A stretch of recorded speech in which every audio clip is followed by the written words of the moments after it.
वर्तमान बुनियादी कौशल विशेष कौशल कॉकपिट के अंदर लिन जियान ने चेन सिक्सुआन के घर से लाए गए कुछ छोटे घरेलू उपकरणों को व्यवस्थित रूप से खाना शुरू कर दिया। आगे की यात्रा के लिए उसे लगातार ध्यान केंद्रित रखने और अपनी ताकत बढ़ाने के हर मौके का फायदा उठाने की जरूरत थी। भक्षण सफल, यांत्रिक स्रोत अंक +1, यांत्रिक भक्षण कौशल प्रवीणता +1, भक्षण सफल, यांत्रिक स्रोत अंक +2, यांत्रिक भक्षण कौशल प्रवीणता +1, वर्तमान यांत्रिक हृदय स्तर LV.1 180/500, मैकेनिकल डेवोर LV.1 268/300। यह अभी भी बहुत धीमा है। लिन जियान ने अपने हाथों में पकड़े गुलाबी टेडी बियर ब्लेंडर को राख में बदलते हुए देखा तो उसने आह भरी। अगर उसके पास पर्याप्त समय होता तो कारों या यहाँ तक कि ट्रेनों को निगलने से उसे एक ही बार में दर्जनों या सैकड़ों मैकेनिकल सोर्स पॉइंट मिल सकते थे। इसके अलावा हेयर ड्रायर के साथ अपने पिछले अनुभव के आधार पर वह सोच रहा था कि क्या अलग अलग चीजों को इस्तेमाल करने से और भी खास हुनर उभर सकते हैं।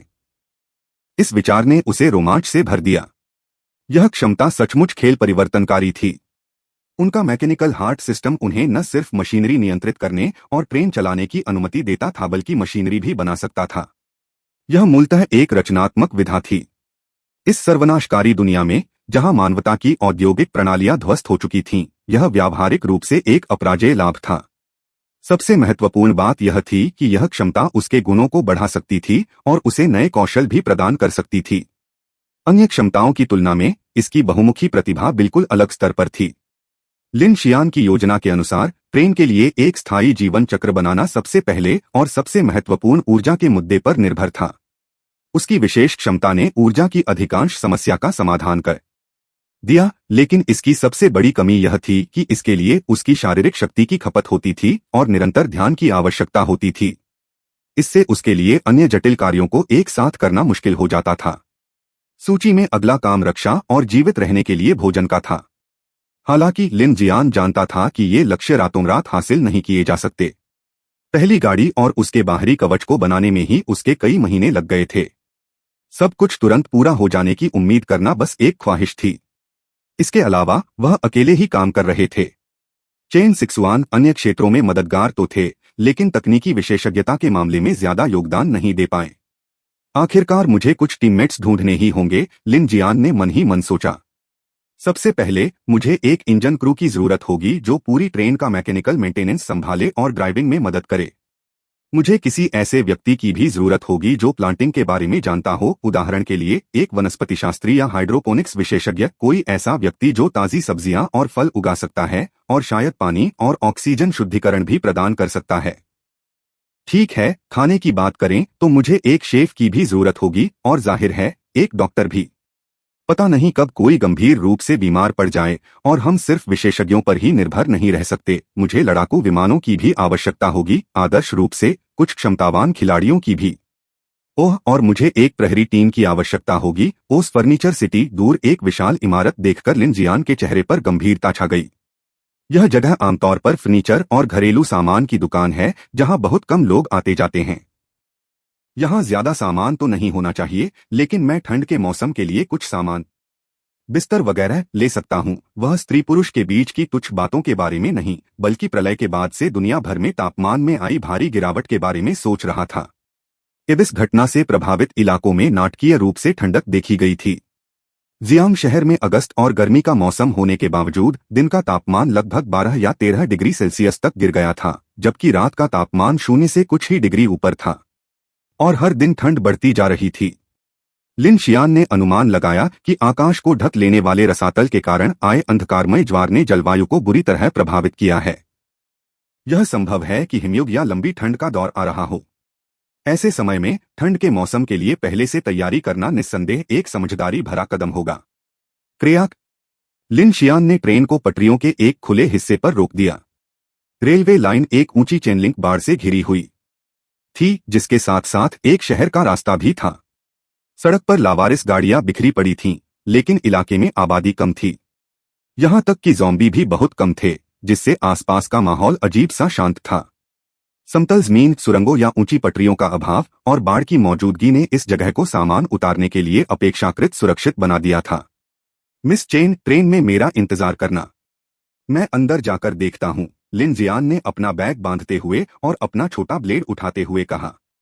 और मेरे अलावा किसी और के लिए दरवाजा मत खोलना।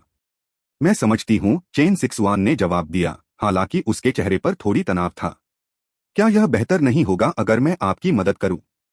अगर ज्यादा सामान ढोना हो तो शायद काम जल्दी हो जाए। अभी इसकी जरूरत नहीं है, लिन जियान ने जवाब दिया। जाहिर है इस जगह को एक बार लूटा जा चुका है। हो सकता है यहाँ कुछ भी काम का न हो। पहले मुझे ढूंढने दो, और अगर कुछ लेने लायक हो तो तुम नीचे आकर उसे हटाने में मदद कर सकते हो। बोलते बोलते उसने उसे एक वॉकी टॉकी थमा दी। चलो इससे संपर्क में रहते हैं। सेल सिग्नल भरोसेमंद नहीं होते। समझ गया, चेन 61 ने वॉकी टॉकी को कसकर पकड़ते हुए कहा। लिन जियान ने केबिन का दरवाजा खोला और ट्रेन से नीचे कूदकर आसपास का नजारा देखा। यह सुनिश्चित करने के बाद कि सब कुछ सुरक्षित है, वह चेनलिंक बाड़ फांदकर दूसरी तरफ हरियाली में उतर गया। वहां से वह सड़क पार करके फर्नीचर की दुकान की ओर चला गया। स्टोर के सामने एक विशाल पार्किंग स्थल था जो अब पूरी तरह से अव्यवस्थित था। चारों ओर कई गाड़ियां बिखरी पड़ी थीं और सभी स्पष्ट रूप से काम नहीं कर रही थीं। अपनी क्षमता से इन कारों को निगलना एक बेहतरीन विकल्प होगा। ये सर्वनाश में सबसे आम यांत्रिक वस्तुओं में से एक थी। हालांकि समस्या उन्हें निगलने में लगने वाले समय को लेकर थी। लिन जियान ने अनुमान लगाया कि अपने यांत्रिक भक्षण कौशल को बढ़ाने से इसकी दक्षता में सुधार होगा, इसलिए फिलहाल उसने सुरक्षित रास्ता चुना। जोखिम भरे वातावरण में वस्तुओं को निगलने के बजाय उसने उन्हें वापस ट्रेन में लाकर सुरक्षित रूप से संसाधित करने की योजना बनाई। दुकान के मुख्य द्वार पर जमीन सूखे गहरे लाल खून से सनी हुई थी। एकदम नए माल जैसे दिखने वाले कुछ टुकड़े हर जगह बिखरे पड़े थे। ठंडी हवा पूरे माहौल में बह रही थी, जिससे माहौल उदास और वीरान हो गया था। लिन जियान ने सावधानी से अंदर कदम रखा। जगह तुरंत खुल गई, विशाल और खाली खाली सी लग रही थी। वह इस दुकान में पहले भी आ चुका था। इसे भव्य रूप से सजाया गया था। चौड़े शांत गलियारे थे और पैदल आवाजाही कम थी। अब प्रलय के बाद यह पूरी तरह से वीरान थी। उसने यहाँ ज्यादा लाशें भी नहीं देखीं। लिन जियान मॉल के अंदर ब्रांडेड फर्नीचर की दुकानों में घूम रहा था। बत्तियां बंद होने के अलावा ज्यादातर दुकानें साफ सुथरी और व्यवस्थित थीं। सोफे, गद्दे और दूसरे फर्नीचर करीने से सजे हुए थे। दूसरी मंजिल पर बाथरूम के सामान रखे थे। विशाल खाली इमारत में जब वह अकेले घूम रहा था तो एक अजीब सा माहौल था। यह सिमंस गद्दा बहुत अच्छा है, दृढ़ किंतु मुलायम लेटेक्स गद्दे, मोटे रजाई, इस तरह की चीजों का सर्वनाश में कोई खास महत्व नहीं था। यही वजह थी कि यहाँ की ज्यादातर दुकानों में लूटपाट नहीं हुई थी। बात तो सही थी, जब जिंदगी दांव पर होती है तो लोग सबसे पहले सुपरमार्केट और किफायती दुकानों पर धावा बोलने के बारे में सोचते हैं, न कि तकिए खरीदने के लिए किसी फर्नीचर मॉल पर। लिन जियान ने कुछ देर तक सामान देखा, फिर उसे एक सिरदर्द वाली बात समझ आई। ये चीजें बहुत भारी थीं। इन्हें वापस ले जाना आसान नहीं होगा। इलाके का मुआयना करने के बाद वह आखिरकार चौथे निकास द्वार से लोडिंग डॉक पर पहुंच गया। वहां उसने कुछ फोर्कलिफ्ट और एक फ्लैटबेड ट्रक देखा। उसकी आंखें तुरंत चमक उठीं। लेकिन जैसे ही वह पास पहुंचा, पास के मालवाहक लिफ्ट से एक सड़ता हुआ ज़ॉम्बी अचानक बाहर निकला और उस पर झपटा। उरग सड़न की बदबू ने उसे पूरी ताकत से जकड़ लिया और लिन जियान ने अचानक एक कदम पीछे हट लिया। जैसे ही उसे सब कुछ साफ दिखाई दिया, उसने तुरंत अपना हाथ उठाया और निशाना साधा। धमाका! तोप की तरह हवा का एक झोंका निकला, जिससे ज़ोंबी की खोपड़ी में तुरंत एक बड़ा छेद हो गया। धम्म! ज़ोंबी मीन पर गिर पड़ा, 2-3 बार हिला और फिर स्थिर हो गया। ज़ोंबी अभी भी नारंगी पीले रंग की श्रमिक वर्दी पहने हुए था। संभवतः यह एक गोदीकर्मी था जो हालात बिगड़ने से पहले इमारत में शरण ले रहा था। पवन तोप LV.14/100 हर बार जब लिन जियान इस क्षमता का इस्तेमाल करता तो उसकी कुशलता 1 अंक बढ़ जाती। हालांकि उसने देखा कि इस चाल में उसकी काफी ऊर्जा खर्च हो रही थी। उसे इसका संयम से इस्तेमाल करना था। यह सोचकर उसने अपनी पीठ से छोटा ब्लेड निकाला। साधारण ज़ॉम्बी के खिलाफ एक क्षमता उपयोगकर्ता के रूप में उसे ज्यादा दबाव महसूस नहीं हुआ। जब तक वह ज़ॉम्बी की भीड़ को उकसाता या किसी और राक्षसी जीव को उकसाता नहीं, तब तक चीजें संभाली जा सकती थीं। लिन जियान फ्लैटबेड ट्रक के केबिन में चढ़ गया। दरवाजा पहले से ही खुला था और ईंधन केप हटा हुआ था, जिससे साफ जाहिर था कि किसी ने उससे पहले ही उसे पकड़ लिया था। जैसी कि उम्मीद थी, जब उसने अपना मैकेनिकल हार्ट चालू किया तो उसे तुरंत पता चला कि रिजर्व बैटरी पूरी तरह से खत्म हो चुकी थी, जिससे इंजन चालू करना नामुमकिन हो गया था। यह आश्चर्य की बात नहीं थी कि दूसरों ने ईंधन चुरा लिया और ट्रक को छोड़ दिया। इस तरह का छोटा फ्लैटबेड अपने साधारण डिजाइन और कम हॉर्स पावर के साथ ज्यादातर बचे लोगों के लिए एक वांछनीय वाहन नहीं था, लेकिन लिन जियान के लिए यह एक खजाना था जो उसके दरवाजे पर पहुंचा दिया गया था। वह ट्रक से उतरा और एक फोर्कलिफ्ट के पास गया। अपनी क्षमता का इस्तेमाल करते हुए उसने बिना किसी परेशानी के मशीन स्टार्ट कर दी। फिर पूरे आत्मविश्वास और साहस के साथ उसने फोर्कलिफ्ट को सीधे फर्नीचर मॉल के पिछले दरवाजे से अंदर घुसा दिया। उसकी योजना सरल थी, पहली गाड़ी में अपने रहने की जगह को यथासंभव आरामदायक बनाना। सर्वनाश के समय आरामदायक रहने का माहौल मनोबल को काफी बढ़ा सकता था। अपनी अनोखी क्षमता के साथ लिन जियान का इरादा सीवर के चूहे की तरह अंधेरे और गंदे आश्रयों में मुश्किल से गुजारा करने वाले रहने का नहीं था। उस फर्नीचर सिटी जियांग सिटी के बाहरी रिंग रोड पर स्थित था, जो आमतौर पर कम आबादी वाला इलाका है। फर्नीचर मॉल में बेतरतीब ढंग से शरण लेने वाले किसी भी जीवित व्यक्ति के न होने के कारण लिन जियान को बिना किसी रुकावट के अपना काम करने की पूरी छूट थी। उसने समय देखा, शाम के 4:30 बजे थे। सूर्यास्त होने में अभी 2 घंटे से ज्यादा का समय था। बिना किसी हिचकिचाहट के लिन जियान ने एक उच्च गुणवत्ता वाला साधारण सेक्शनल लेदर सोफा चुनकर अपनी खरीदारी शुरू की। उसने फोर्कलिफ्ट से उसे फ्लैटबेड ट्रक पर चढ़ाया, फिर एक फोल्डेबल स्टील फ्रेम वाला बिस्तर लिया। हालांकि तीसरे डिब्बे के दरवाजे अपेक्षाकृत बड़े थे, लेकिन अंदर लकड़ी का बिस्तर फ्रेम लगाना स्पष्ट रूप से अव्यावहारिक था, इसलिए उसने स्टील फ्रेम को सीधे डिब्बे में वेल्ड करने का फैसला किया।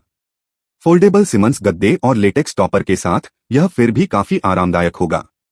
बेशक वह तकिए और कंबल को नहीं भूलेगा। लिन जियान जितना ज्यादा सामान इकट्ठा करता उतना ही खुश होता जाता। तभी उसकी नजर एक ब्रांडेड स्टोर की दीवार पर टंगे 60 इंच के फ्लैट स्क्रीन टीवी पर पड़ी और उसकी आंखें चमक उठीं। एक मनोरंजन क्षेत्र अच्छा हो सकता है। खाली समय में कुछ गेम खेलना या फिल्में देखना बुरा नहीं लगता, उसने मन ही मन बुदबुदाया। इसे ले बिना कुछ सोचे समझे लिन जियान ने टीवी को अलग कर दिया और देखते ही देखते फ्लैटबेड ट्रक खचाखच भर गया। अगर पहली बोगी के बाथरूम में जगह कम न होती तो वह शोरूम से टॉयलेट और बाथटब का पूरा सेट ही ले जाता। वरुण चेन सिक्सवान 1 घंटे से ज्यादा समय से ट्रेन का इंतजार कर रही थी, तभी उसने अचानक लिन जियान को ट्रक चलाते हुए अपनी ओर आते देखा। अविश्वास से उसकी आंखें चौड़ी हो गईं। जब उसने देखा कि ट्रक में सोफा, गद्दे और यहां तक कि टीवी भी भरा हुआ है, तो उसका आश्चर्य भ्रम में बदल गया।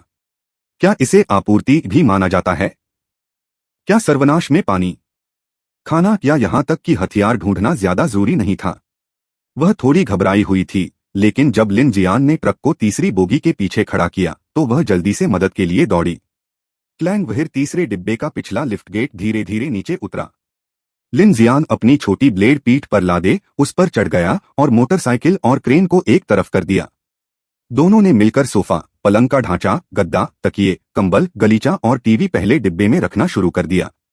जब तक सब कुछ खत्म हुआ, सूरज ढल चुका था और आसमान पर गोधूली की आखिरी छटा छा गई थी। दोनों पसीने से भीग चुके थे। Beep beep beep beep Lin Jian की घड़ी का अलार्म बज उठा। उसके चेहरे पर गंभीरता छा गई और उसने चेन सिक्सवान से कहा, वहां जाओ, कुछ खाओ और अपनी तैयारी करो। मुझे इस ट्रक से निपटना है। उसके दिमाग में एक साहसिक विचार आया।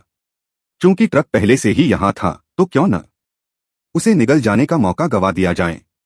हालांकि यह जोखिम भरा था, रात का समय आम ज़ॉम्बी से कहीं ज्यादा खतरों से भरा था। लिन जियान खुद को बेहतर बनाने का यह दुर्लभ अवसर गंवाना नहीं चाहता था। उसने जुआ खेलने का फैसला किया। ओह ठीक है, चेन सिक्सवान ने हमेशा की तरह आज्ञाकारी भाव से उत्तर दिया। अब वह एक आज्ञाकारी और सहयोगी साथी लग रही थी, जो लिन जियान के निर्देशों का तुरंत पालन कर रही थी। चेन सिक्सवान के तीसरे डिब्बे से उतरते ही लिन जियान ने एक खास टोहुक निकाला जो उसने खुद बनाया था और उसे ट्रेन से जोड़ दिया। उसने धातु की रस्सी को अपनी कमर में लपेटा और जैसे ही दिन की आखिरी रोशनी ढली, ट्रेन से नीचे उतर गया। छोटे ट्रक पर हाथ रखकर उसने बिना किसी हिचकिचाहट के मैकेनिकल डिवोर को सक्रिय कर दिया। भक्षण प्रगति 1% गाड़ी निगलने का जाना पहचाना एहसास फिर से लौट आया। लिन जियान अपनी ऊर्जा तेजी से खत्म होती महसूस कर सकता था, जबकि निगलने की प्रक्रिया का प्रोग्रेस बार उपकरणों जैसी छोटी चीजों की तुलना में बहुत धीमी गति से चल रहा था। एक हाथ से ट्रक को मजबूती से पकड़े हुए दूसरे हाथ से उसने धातु के टोहुक को कसकर पकड़ रखा था। उसने हुक इसलिए लगाया था ताकि वह आपातकालीन नियंत्रण के लिए अनंत ट्रेन से भौतिक रूप से जुड़ा रह सके। उसकी क्षमता केवल उन्हीं मशीनों को नियंत्रित कर सकती थी जिनके वह सीधे संपर्क में था, और थोड़ी सी भी दूरी, जैसे कि यह मशीन जो धातु के केबल से जुड़ी है उसका नियंत्रण खो सकती थी। भक्षण प्रगति 2%, भक्षण प्रगति 3%। समय बीतता गया, पल दर पल। चारों ओर भयानक सन्नाटा छा गया। चारों ओर कोई प्रकाश स्रोत न होने के कारण जैसे जैसे सूरज क्षितिज के नीचे पूरी तरह से लुप्त होता गया, दुनिया और भी अंधेरी होती गई। लिन जियान का चेहरा तनावग्रस्त होता गया क्योंकि खाने की प्रक्रिया अपनी धीमी गति से जारी रही। अपनी स्तब्ध अवस्था में लिन जियान को ऐसा महसूस हुआ मानो पृथ्वी स्वयं सांस ले रही हो। क्या यह अंधकारमय ज्वार है? शाम 6:45 बजे आसमान अचानक अंधेरे में डूब गया। यह कोई धीरे धीरे हुआ बदलाव नहीं था, ऐसा लगा जैसे किसी ने कोई स्विच दबा दिया हो और एक अजीब अप्राकृतिक कालापन छा गया हो। पिछले 2 महीनों से ज्यादा समय से बचे हुए लोग इस अचानक बदलाव के कुछ हद तक आदी हो चुके थे। वे बस यही दुआ कर सकते थे कि रात जल्दी बीत जाए। भोर होते ही वे जीवन रक्षक सामान की तलाश में अपने आश्रयों से बाहर निकलने की हिम्मत कर पाते थे। लेकिन अंदर ही अंदर हर कोई इस भयावह सच्चाई को जानता था, ध्रुवीय रात के बाद भोजन और पानी अंततः समाप्त हो जाएगा। क्या तब भी भोर होगी? कोई भी निश्चित रूप से नहीं कह सकता था। किसी आश्रय में छिपना धीमी मौत का इंतजार करने जैसा था, लेकिन पलायन एक बड़ा जोखिम भरा जुआ था। मजबूत कंक्रीट और स्टील के दरवाजे हमेशा रात में छिपे खौफ से नहीं बचा सकते थे, और जंगल में या कार के अंदर बचने की संभावना और भी कम थी। कोई भी विकल्प सचमुच सुरक्षित नहीं था। यही कारण था कि क्षमता उपयोगकर्ता उत्तरजीविता टीमों के नेता बन गए थे। मानवीय क्षमता से परे शक्तियों के साथ वे किसी भी स्टील और सीमेंट से मिलने वाली सुरक्षा से कहीं अधिक सुरक्षा प्रदान करते थे। ध्रुवीय रात्रि में नेटवर्क के पूरी तरह ध्वस्त होने से पहले लिन जियान ने कई क्षमता प्रयोगकर्ताओं को अपनी विचित्र शक्तियों का प्रदर्शन ऑनलाइन करते देखा था। वे जल्द ही वायरल हो गए, प्रशंसा और ईर्ष्या बटोरने लगे। लोग उनके पास आने लगे और वे जल्द ही सर्वनाशकारी नेताओं के रूप में उभरे। सरकारों ने भी इन व्यक्तियों के अध्ययन और सहयोग पर ध्यान केंद्रित किया। जब लिन जियान ने पहली बार मंचों पर अनंत ट्रेन भर्ती परियोजना के बारे में पोस्ट किया था, तो उसने अपनी क्षमता का खुलासा करने के बारे में सोचा था। उसने सोचा था कि इससे उसके अनुयायियों की एक बड़ी संख्या आकर्षित हो सकती है, लेकिन उन्होंने तुरंत ही इस विचार को खारिज कर दिया। उसे एहसास हुआ कि उसके पास एक सर्वनाशकारी दुनिया में सैकड़ों, हजारों की तो बात ही छोड़िए, बचे हुए लोगों को संभालने की क्षमता नहीं है। हालांकि उसकी क्षमता उल्लेखनीय थी, फिर भी वह लगातार आत्मरक्षा के लिए भी पर्याप्त नहीं थी। अगर वह नेता बनता तो उसका सबसे मूल्यवान योगदान संभवतः ट्रेन चलाना और मशीनरी की मरम्मत करना होता। लेकिन क्या हो अगर नेता होने के बजाय उसके साथ एक मानव बैटरी जैसा व्यवहार किया जाए? यह एक दुस्वप्न होगा। पीछे मुड़कर देखने पर उसकी चिंताएं पूरी तरह से जायज थीं। सिर्फ 2 महीनों में रसद के लिए होने वाले अत्याचारों की कहानियां आम हो गई थीं, विश्वासघात, हत्याएं और यहां तक कि बचे हुए लोगों के बीच नरसंहार भी। और शक्तिशाली क्षमताओं का प्रयोग करने वाले, उनके पास ऐसी शक्तियां थीं जो तर्क और समझ से परे थीं। उनकी तुलना में सर्वनाश के शुरुआती दौर में लिन जियान की क्षमताएं कुछ खास नहीं लग रही थीं। भक्षण प्रगति 63%। रात के 1 घंटे बाद खाने की प्रक्रिया आखिरकार आधी हो गई। लिन जियान ने अपना पूरा ध्यान केंद्रित रखा और अपनी इंद्रियों को तेज रखते हुए घने अंधेरे में घिरे माहौल पर नजर रखी। उसने ट्रेन की सारी लाइटें बंद कर दी थीं और अंधेरे में घुल मिल गया था। उसकी सांसें भी धीमी और स्थिर थीं। एक हाथ छोटे ट्रक पर रखे वह चुपचाप खाना खाने में लगा रहा। यांत्रिक हृदय के कारण अपनी आंखों में आई धुंधली चमक को उजागर होने से बचाने के लिए लिन जियान ने अपनी आंखें बंद रखीं और किसी भी हलचल को सुनने के लिए पूरी तरह अपने कानों पर निर्भर रहा। रेलवे के किनारे लगी चेनलिंक बाड़ से अगर कोई चीज पास आती तो आवाज आनी चाहिए, और अगर पटरियों पर कोई चीज हिलती तो भी आवाज आनी चाहिए। भक्षण प्रगति 77% लगभग हो गया। यह लगभग पूरा हो गया है दरा। अचानक बजरी के खिसकने की हल्की सी आवाज ने सन्नाटा तोड़ दिया। लिन जियान ठिठक गया। लिन जियान ने अपनी भौहें सिकोड़ लीं और अपनी सांस रोक ली। क्रैक क्रैक आवाज और भी गहरी, भारी और गहरी होती गई। उसका दिल तेजी से धड़क उठा। यह किसी ज़ॉम्बी की हरकत जैसी नहीं लग रही थी, बल्कि यह बजरी पर लकड़ी के बेंट के टकराने जैसी आवाज लग रही थी। धीरे से उसने अपनी आंखें खोलीं। उसे यकीन नहीं था कि उसके यांत्रिक हृदय की हल्की सी चमक उसे दिखाई देगी या नहीं। फिर भी जब उसने चारों ओर देखा तो कुछ भी असामान्य नहीं था। बस सामने खड़े छोटे ट्रक का धुंधला गहरा साया दिखाई दे रहा था। उसने मुड़कर पीछे देखा। अनंत ट्रेन पटरियों पर चुपचाप खड़ी थी, डिब्बों के अंदर से कोई आवाज नहीं आ रही थी। यहां तक कि चेन सिक्सुआन भी शायद रात होने की वजह से चुप थी। शायद उसे नींद आ गई थी। सब कुछ अजीब तरह से शांत था। सन्नाटे के बावजूद लिन जियान का दिल बेचैनी से भरा हुआ था।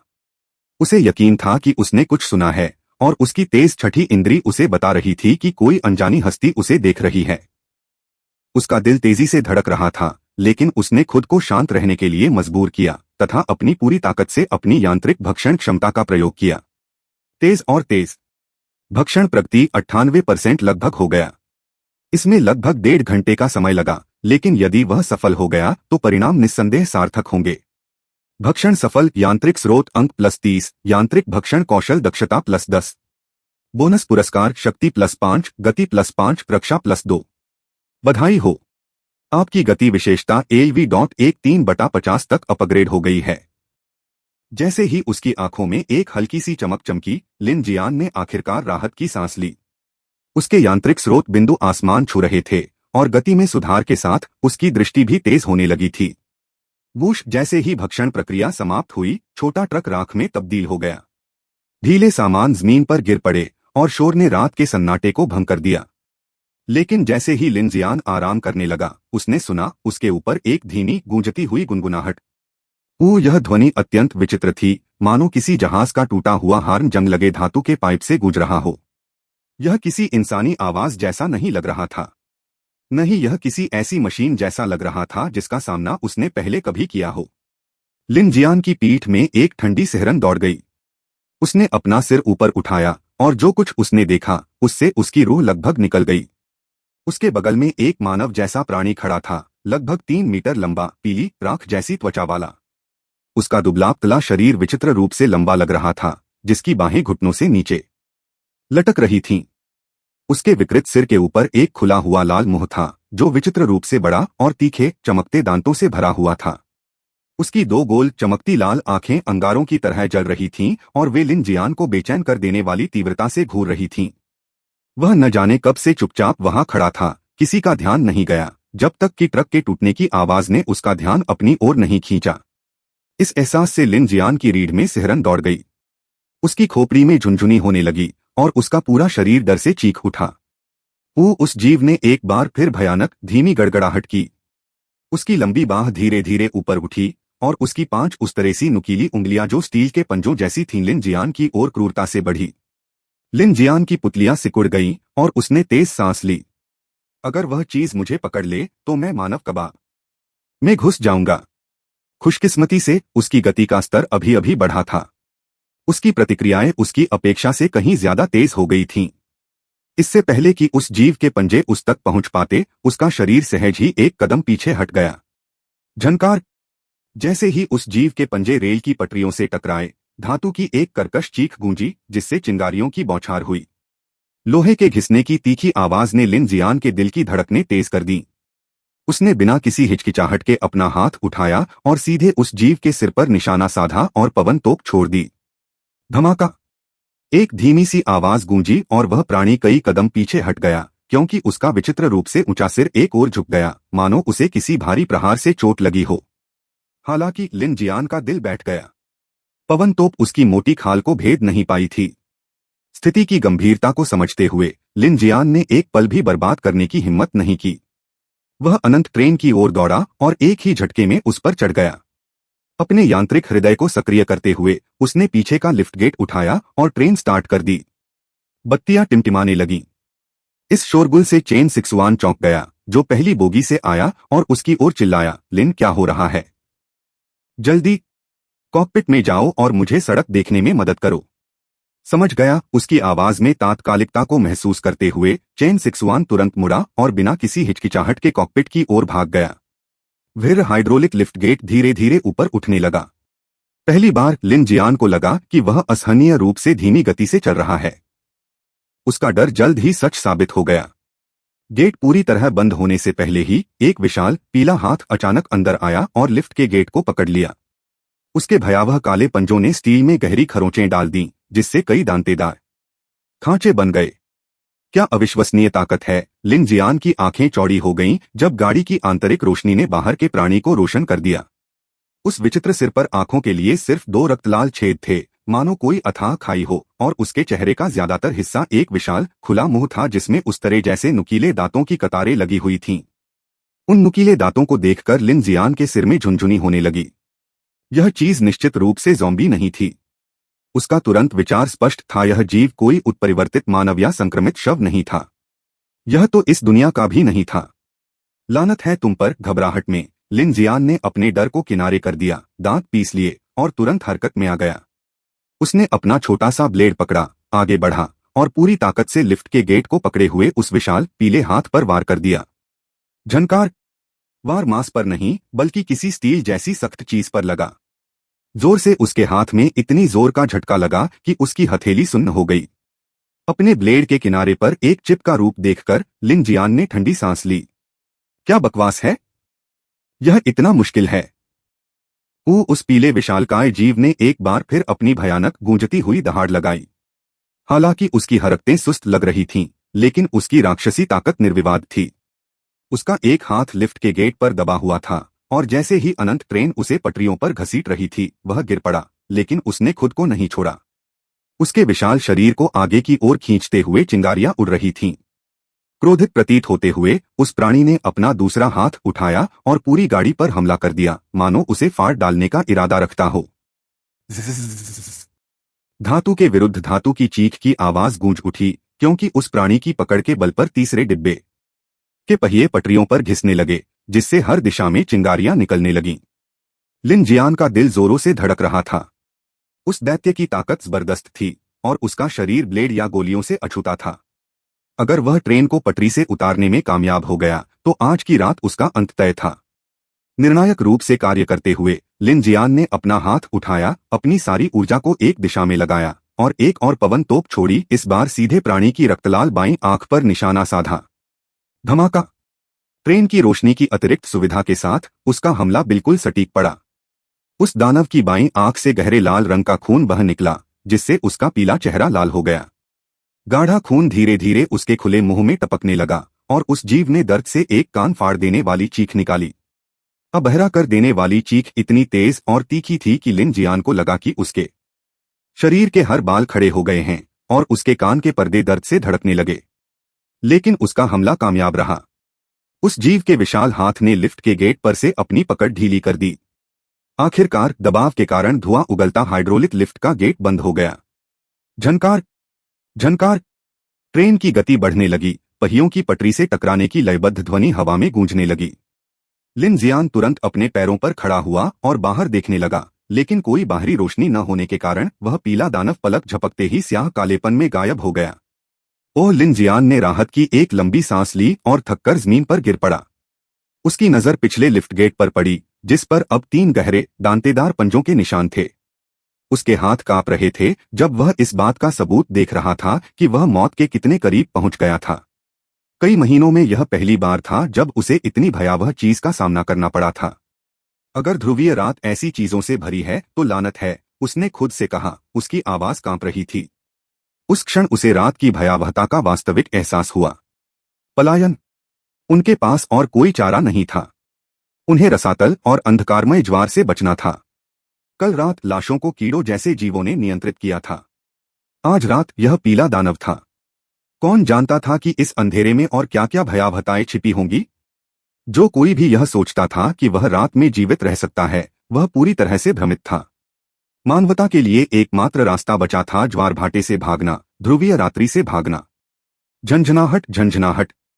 अंधेरी रात में अनजान सड़क पर गाड़ी चलाना साफ तौर पर एक नासमझी भरा फैसला था। ट्रेन की तेज आवाज ने बाहर ज़ॉम्बी की चीखें पहले ही खींच ली थीं। यह महसूस करते हुए कि स्थिति ऐसे नहीं चल सकती, लिन जियान जल्दी से नियंत्रण केबिन की ओर भागा। हम 3rd रिंग रोड पर एलिवेटेड रेल लाइन तक पहुंचने वाले हैं। शायद हम वहां थोड़ी देर रुक सकें, चेन सिक्सवान ने सुझाव दिया, मानो लिन जियान की चिंताओं को समझते हुए तुरंत एक व्यावहारिक समाधान सुझाया हो। यह काम करता है, लिन जियान ने सिर हिलाया। ऊपर बने पुल पर रुकना ज्यादा सुरक्षित होता, यह उन्हें जमीन से दूर रखता, जहां ज्यादातर ज़ॉम्बी पहुंच नहीं पाते। हालांकि इस समय लिन जियान को सबसे ज्यादा चिंता उस सफेद दानव की थी जिसका सामना उन्होंने पहले किया था। चीख एलिवेटेड रेल लाइन पर ट्रेन रोकने के बाद लिन जियान ने तुरंत अंदर की सारी लाइटें बंद कर दी। साथ ही वह बाहर की गतिविधियों पर भी नजर रखता रहा। पहले वह चीज क्या थी, चेन सिक्सवान ने पूछा। उसका चेहरा पीला पड़ गया। तो अब हम क्या करें? शहर छोड़ने के लिए दिन निकलने का इंतजार करें, चेन सिक्सवान ने जोर दिया। यही योजना है। जियांग सिटी स्टेशन के पास एक माल गोदाम है। हम कल उसकी जांच करेंगे और उसके बाद हम शहर से निकल पाएंगे। लिन जियान के मन में दरअसल एक और ही मकसद था।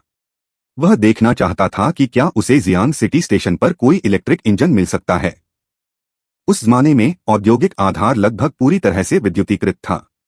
हालांकि इलेक्ट्रिक इंजनों के पास अपने इंजन नहीं होते थे और वे अपने ट्रैक्शन मोटर्स को चलाने के लिए कैटनरी सिस्टम से मिलने वाली बिजली पर निर्भर रहते थे।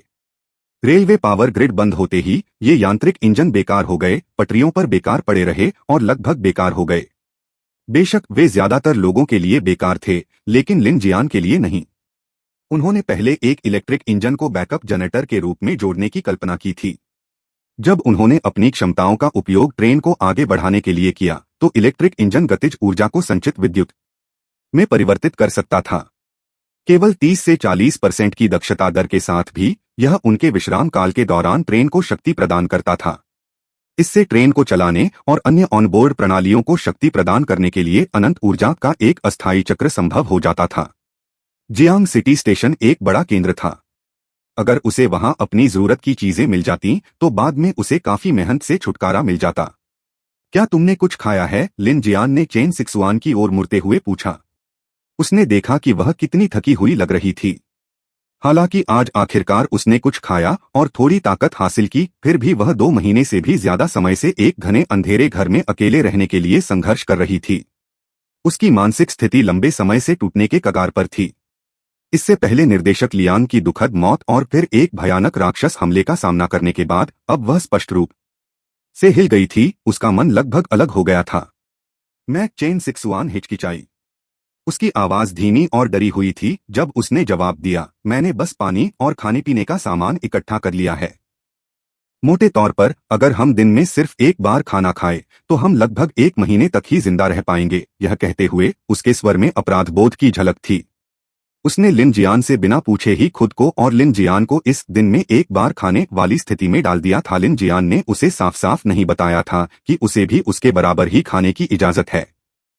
लिन जियान की नजरें पहली गाड़ी की ओर झुकीं। अब तक चेन सिक्सवान ने सब कुछ व्यवस्थित कर दिया था। बिस्तर और सोफे सब करीने से सजाए गए थे। तकिए और कंबल भी ठीक से बिछाए गए थे।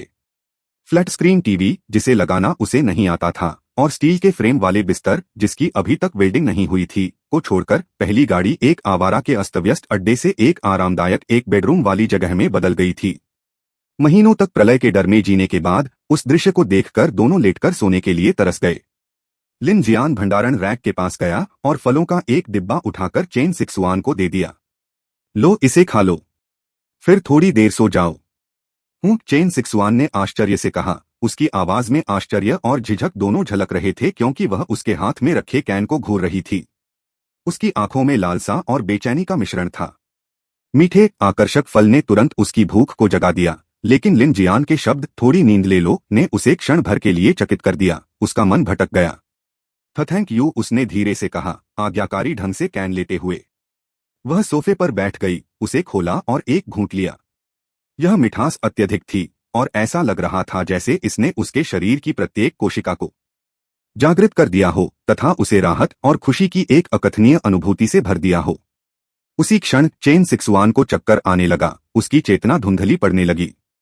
उसने फल को बड़े बड़े निवाले में खा लिया और उसके मन में एक हल्का सा विचार उभरने लगा। इतना मीठा, इतना स्वादिष्ट, मैं बस सोना चाहता हूँ। क्या फर्क पड़ता है अगर मैं एक छात्रा हूँ और वो एक शिक्षक? इस तरह की दुनिया में वो सिर्फ एक पुरुष है और मैं सिर्फ एक महिला। और हाँ, वो एक काबिल यूजर है। उसने मेरी जान बचाई। मेरी जान भी उसकी है और क्या सोचने की बात है। अगर वो कुछ चाहता है तो ठीक है। यह विचार उसके मन में किसी राक्षस की फुसफुसाहट की तरह गूंज उठा जिससे वह सिहर उठी। उसका शरीर तनावग्रस्त हो गया और उसने अनजाने में अपनी टांगें कस लीं। यह एक भयावह पर अजीब तरह से मुक्तिदायक अनुभूति थी, मानो अपने पुराने सिद्धांतों को त्यागने से उसे आजादी का एक रोमांचक एहसास हुआ हो। चेन सिक्सुआन ने बहुत जल्दी फलों का पूरा डिब्बा खत्म कर दिया। वह खड़ी तो हुई, लेकिन बीच में ही रुक गई, मानो उसे कुछ याद आ गया हो। पीछे मुड़कर उसने अपना बैग उठाया और उसमें से एक छोटी सी चीज निकाली, उसे कसकर हाथ में पकड़ा और फिर चुपचाप बिस्तर के किनारे पर बैठ गई। उसी समय लिन जियान तीसरे डिब्बे में था और अपनी क्षमता का उपयोग करके क्षतिग्रस्त हाइड्रोलिक लिफ्टगेट की मरम्मत कर रहा था। जब वह पहले डिब्बे में लौटा और चेन सिक्सुआन को बिस्तर पर सिर झुकाए बैठा देखा तो उसकी भौहें तन गईं। तुम वहां बैठे बैठे क्या कर रहे हो? सो जाओ। आज रात हम बारी बारी से पहरा देंगे, इसलिए अभी आराम कर लो और बाद में उठना। यह सुनकर चेन सिक्सुआन ने आश्चर्य से ऊपर देखा, उसके चेहरे पर मिश्रित भावनाएं उभर आईं। उसने झट से कहा, ओह ओह ठीक है। उसका चेहरा शर्मिंदगी और निराशा से लाल हो गया। वह जल्दी से उठी, सोफे पर गई, जूते उतारे और लेट गई। उसने जो छोटी सी चीज पकड़ी थी उसे उसने सावधानी से वापस अपने बैग में रख लिया। लिन जियान ने पानी की एक बोतल पकड़ी, उसकी पैनी नजर चेन सिक्सुआन के घबराए हुए व्यवहार पर पड़ी। फिर भी वह ऐसा इंसान नहीं था जो अपनी इच्छाओं को अपने विचारों पर हावी होने दे। उन्हें यह भी नहीं पता था कि वे उस सफेद दानव से छुटकारा पा भी पाए हैं या नहीं। ऐसे समय में जब जीवन खतरे में था, कोई मूर्ख ही अपनी ऊर्जा किसी भी कम आलोचनात्मक बात पर बर्बाद करेगा। लिन जियान फिर दूसरी गाड़ी की ओर चल पड़ा। रहस्यमय युवती अभी भी गहरी नींद में सो रही थी, जो उसे अजीब लगा। अब तक वह लगभग 20 घंटे सो चुकी थी, पिछली रात से लेकर अब तक। क्या वह सचमुच सो रही थी या बस नाटक कर रही थी? भौहें चढ़ाते हुए लिन जियान उसके सामने झुका और उसके मुलायम गोलमटोल गालों को चुटकी से दबा लिया। अरे, अगर तुम सोने का नाटक करते रहे तो मैं तुम्हें सड़क पर फेंक दूंगा। जागो, मैं तुम्हारी पैंट उतार दूंगा। ओह गुलाबी वाले होह। उसकी हरकतों के बावजूद लड़की शांति से सो रही थी, उसके चेहरे पर शांति थी। उसकी लंबी पलकें हल्की सी कांप रही थीं, जिससे लिन जियान थोड़ा हारा हुआ महसूस कर रहा था। अगर उसमें कोई रहस्यमय और अनजानी क्षमता न होती तो लिन जियान उसे बचाने के बारे में सोचता भी नहीं। ज्यादा से ज्यादा वह एक हानिरहित बोझ ही साबित हो सकती थी, लेकिन कौन जानता था कि जागने के बाद वह मददगार बनेगी या खतरा। जैसे जैसे रात गहराती गई, तापमान गिरता गया। लिन जियान ने एक असहाय आह भरी और लड़की को पहली गाड़ी तक ले गया। तब तक चेन सिक्सुआन थककर गहरी नींद में सो चुका था। उसने लड़की को चेन सिक्सुआन के बगल वाले सोफे पर लिटा दिया और दोनों महिलाओं को एकदम नए मोटे कंबल ओढ़ा दिए। खैर, पूरी ट्रेन को सुंदरियों से भरा रखना कोई बुरी बात नहीं है, लिन जियान ने खुद से कहा। उसने दोनों सोती हुई औरतों पर नजर डाली, एक बेहद खूबसूरत, सौम्य और शिष्ट स्वभाव वाली, और दूसरी नाजुक और मनमोहक, किसी खिलते हुए फूल जैसी। न जाने क्यों उसके अंदर एक अजीब सी शरारती संतुष्टि उमड़ पड़ी। वर्तमान यांत्रिक हृदय स्तर ALV.1 210/500 सुझाव, मैकेनिकल हार्ट को अपग्रेड करने से विशेष कौशल पुरस्कार मिलते हैं। ALV3, ALV6 और ALV9 पर रहस्यमय जागृति अनलॉक होती है। आधार विशेषताएं शक्ति ALV1 27/50 गति, ALV1 8/50 रक्षा, ALV0 18/30 वर्तमान बुनियादी कौशल मैकेनिकल डेवोर, ALV.1 278/300 मैकेनिकल मैन्युफैक्चरिंग, ALV.1 112/300 यांत्रिक मरम्मत, निष्क्रिय यांत्रिक संचालन, निष्क्रिय विशेष कौशल पवन तोप, ALV.1 12/100। रुको, क्या मैंने उस सफेद राक्षस पर 2 बार पवन तोप का इस्तेमाल किया तो कौशल दक्षता इतनी अधिक क्यों बढ़ गई? लिन जियान ने पवन तोप की दक्षता को देखा, जो अब 12 वर्ष की हो गई थी, और क्षण भर के लिए स्तब्ध रह गया। उन्होंने मान लिया था कि हर बार इस्तेमाल करने से उनकी दक्षता में सिर्फ 1 अंक की ही बढ़ोतरी होगी, लेकिन इसके बजाय अचानक ही इसमें काफी बढ़ोतरी हो गई। क्या ऐसा हो सकता है कि गंभीर परिस्थितियों में किसी कौशल की निपुणता उल्लेखनीय रूप से बढ़ जाए? कुछ विचार करने के बाद लिन जियान को लगा कि यह परिकल्पना उचित है। इसके साथ ही एक छोटे मालवाहक ट्रक को चलाने से उन्हें बहुत लाभ हुआ। 30 यांत्रिक ऊर्जा अंक, 10 दक्षता अंक और यहाँ तक कि गुणों में 12 अंकों की वृद्धि भी हुई। यह एक बड़ा लाभ था। अरे, अगर कोई मुझे पार्किंग स्थल तक पहुंच दे तो मैं बिना ब्रेक के 996 पर काम कर रहा होता, लिन जियान ने खुद से बड़बड़ाया। लेकिन वह जानता था कि यह एक इच्छाधारी सोच थी। पिछली घटना को याद करके वह इस एहसास से उबर नहीं पाया कि उसके बचने में शुद्ध भाग्य का बहुत बड़ा हाथ था। वह राक्षस जरूर कुछ देर तक उसके पास खड़ा रहा होगा, क्योंकि उसने पहले भी कुछ हलचल सुनी थी। शायद इसलिए कि वह ध्यान लगाए रहा और कोई आवाज नहीं की, राक्षस ने तुरंत हमला नहीं किया, वरना वह कबाब की तरह पहले ही भोंक दिया गया होता। जैसी कि उम्मीद थी, उच्च जोखिम के साथ उच्च लाभ भी प्राप्त हुए। लिन जियान को हर वाहन को देखने में कम से कम 1.5 घंटे का समय लगा, जिसके लिए उसे गहन ध्यान केंद्रित करना पड़ा और काफी शारीरिक ऊर्जा खर्च करनी पड़ी। जियांग शहर अब अंधकारमय ज्वार में डूब चुका था, इसलिए दिन का उजाला दिन में 4 घंटे से भी कम समय तक रहता था। उसके पास फुर्सत से खाने के लिए न तो पर्याप्त समय था और न ही अवसर। और एक बार रात हो जाए तो कौन जाने कैसी भयावहता सामने आ जाए। क्या मैं एक मालगाड़ी को खींचकर रात में धीरे धीरे उसे खा सकता हूं, उसने सोचा। लेकिन उन्होंने तुरंत ही इस विचार को खारिज कर दिया। रुको नहीं, यह संभव नहीं है। खाली मालगाड़ी बस एक धातु का फ्रेम है, इससे कोई खास फायदा नहीं होगा जब तक कि वह कोई इंजन या कुछ और न हो। लेकिन एक लोकोमोटिव का वजन सैकड़ों टन होता है, उसे निगलने में तो बहुत समय लगेगा और मुझे यकीन भी नहीं है कि मुझ में इसके लिए दमखम होगा। पिछले कुछ महीनों में लिन जियान ने कई विचारों पर विचार किया था और पाया कि वास्तविकता उसकी कल्पना से कहीं अधिक जटिल थी। अपराह्न 3 बजे आकाश अचानक चमक उठा और जियांग शहर में क्षणभंगुर भोर का स्वागत हुआ। शहर में भयानक सन्नाटा छाया हुआ था। लिन जियान इंटरसिटी लाइन के पास खड़ा उत्तर पश्चिम की ओर देख रहा था। वह दिशा धूसर और काले रंग में डूबी हुई थी, मानो किसी भीषण तूफान ने उसे घेर लिया हो। वह जानता था कि लू शहर और डिंग प्रांत यहीं स्थित थे, वे क्षेत्र जो सर्वनाश दिवस पर लगभग तुरंत ही गायब हो गए थे। वे क्षेत्र तीसरे अथाह गर्त का केंद्र भी थे। उन इलाकों के भाग्य की तुलना में जियांग शहर, जो अब बंजर हो चुका है, लगभग भाग्यशाली था। कम से कम इसने अपने नागरिकों को पलायन करने का समय तो दिया, ताकि कुछ बचे हुए लोग जिंदगी की डोर से चिपके रहें। लिन जियान को अभी भी लू शहर की अपनी यात्रा याद थी, जहां चावल के नूडल्स और बारबेक्यू ने एक अमिट छाप छोड़ी थी। लेकिन अब मानवता के ये सांस्कृतिक प्रतीक पलक झपकते ही राख में तब्दील हो गए। ट्रेन की खिड़कियों के बख्तरबंद छेदों से आती रोशनी चेन सिक्सवान के चेहरे पर पड़ी, जिससे उसकी नींद खुल गई। उसने धीरे से आंखें खोलीं और देखा कि लिन जियान बिस्तर के फ्रेम पर वेल्डिंग कर रहा था। वह तुरंत सीधी हो गई, उसके चेहरे पर माफी मांगते हुए अपराधबोध साफ दिखाई दे रहा था। मुझे माफ करना लिन जियान, क्या मैं देर से सो गया था? सब ठीक है, लिन जियान ने बिना सिर घुमाए जवाब दिया। तुम्हारी हालत ठीक नहीं लग रही थी और पिछली रात अनोखी थी। वो राक्षस वापस आ सकता था, इसलिए मैंने तुम्हें जगाया नहीं। अब भी जब दिन का उजाला लौट आया है, लिन जियान अपने दिल की बेचैनी को दूर नहीं कर सका। वह सफेद दानव उसके स्टील के किले को भी भेदने में सक्षम हो सकता था। चेन सिक्सवान को जगाकर निगरानी करना बेकार होता। उनकी सर्वोच्च प्राथमिकता अनंत ट्रेन की सुरक्षा को लगातार मजबूत करना और जितनी जल्दी हो सके अपनी ताकत बढ़ाना था। तुम पूरी रात जागते रहे, लिन जियान ने स्टील के फ्रेम वाले बिस्तर की वेल्डिंग पूरी की और चेन सिक्सवान को पानी की एक बोतल देते हुए उठ खड़ा हुआ। आज हम जियांग शहर के माल उतारने वाले इलाके से गुजरेंगे। वहां हालात मुश्किल हो सकते हैं, इसलिए मानसिक रूप से तैयार रहो। ठीक है, चेन सिक्सवान ने जवाब दिया। उसका अपराधबोध साफ था और उसने जल्दी से सिर हिलाया। आज मैं तुम्हारे बताए रास्ते पर चलूंगी।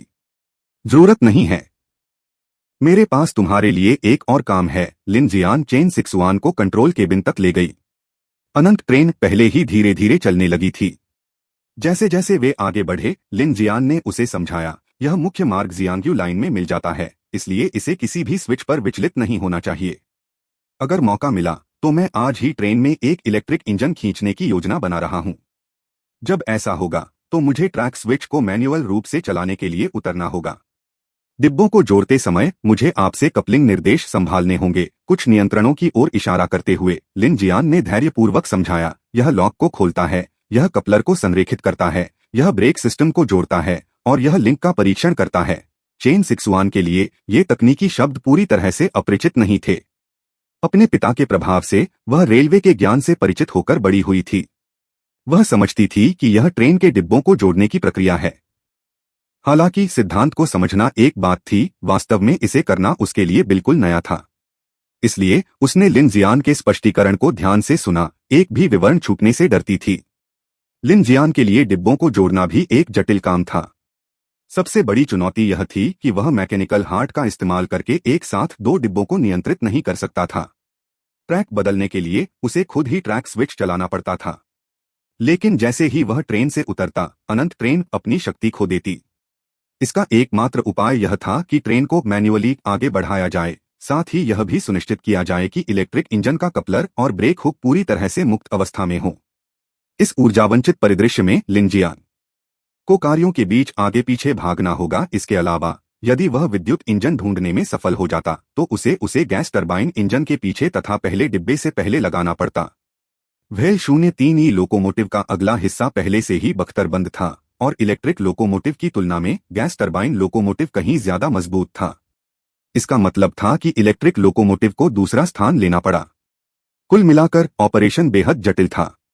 अगर लिनजियान अकेले काम कर रहा होता तो उसे पूरा दिन लग जाता, लेकिन चेन सिक्सुआन की मदद से वह कम से कम आधा दिन बचा सकता था। झंझनाहट झंझनाहट। ट्रेन धीरे धीरे शहर के केंद्र से निकलकर जियांग सिटी स्टेशन की ओर बढ़ी। जैसे ही वे शहरी क्षेत्र से बाहर निकले, उनका दृश्य खुल गया और शहर से बाहर जाने वाली कई मुख्य सड़कें लिनजियान और चेन सिक्सुआन के सामने आ गईं। लेकिन एक क्षण में ही दोनों के भाव बदल गए।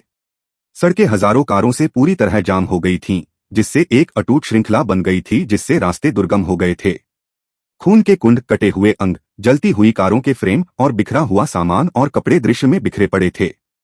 हर जगह उस नारकीय दुःस्वप्न की चीखें सुनाई दे रही थीं जो शहर से बाहर निकलने के रास्ते पर सामने आया था।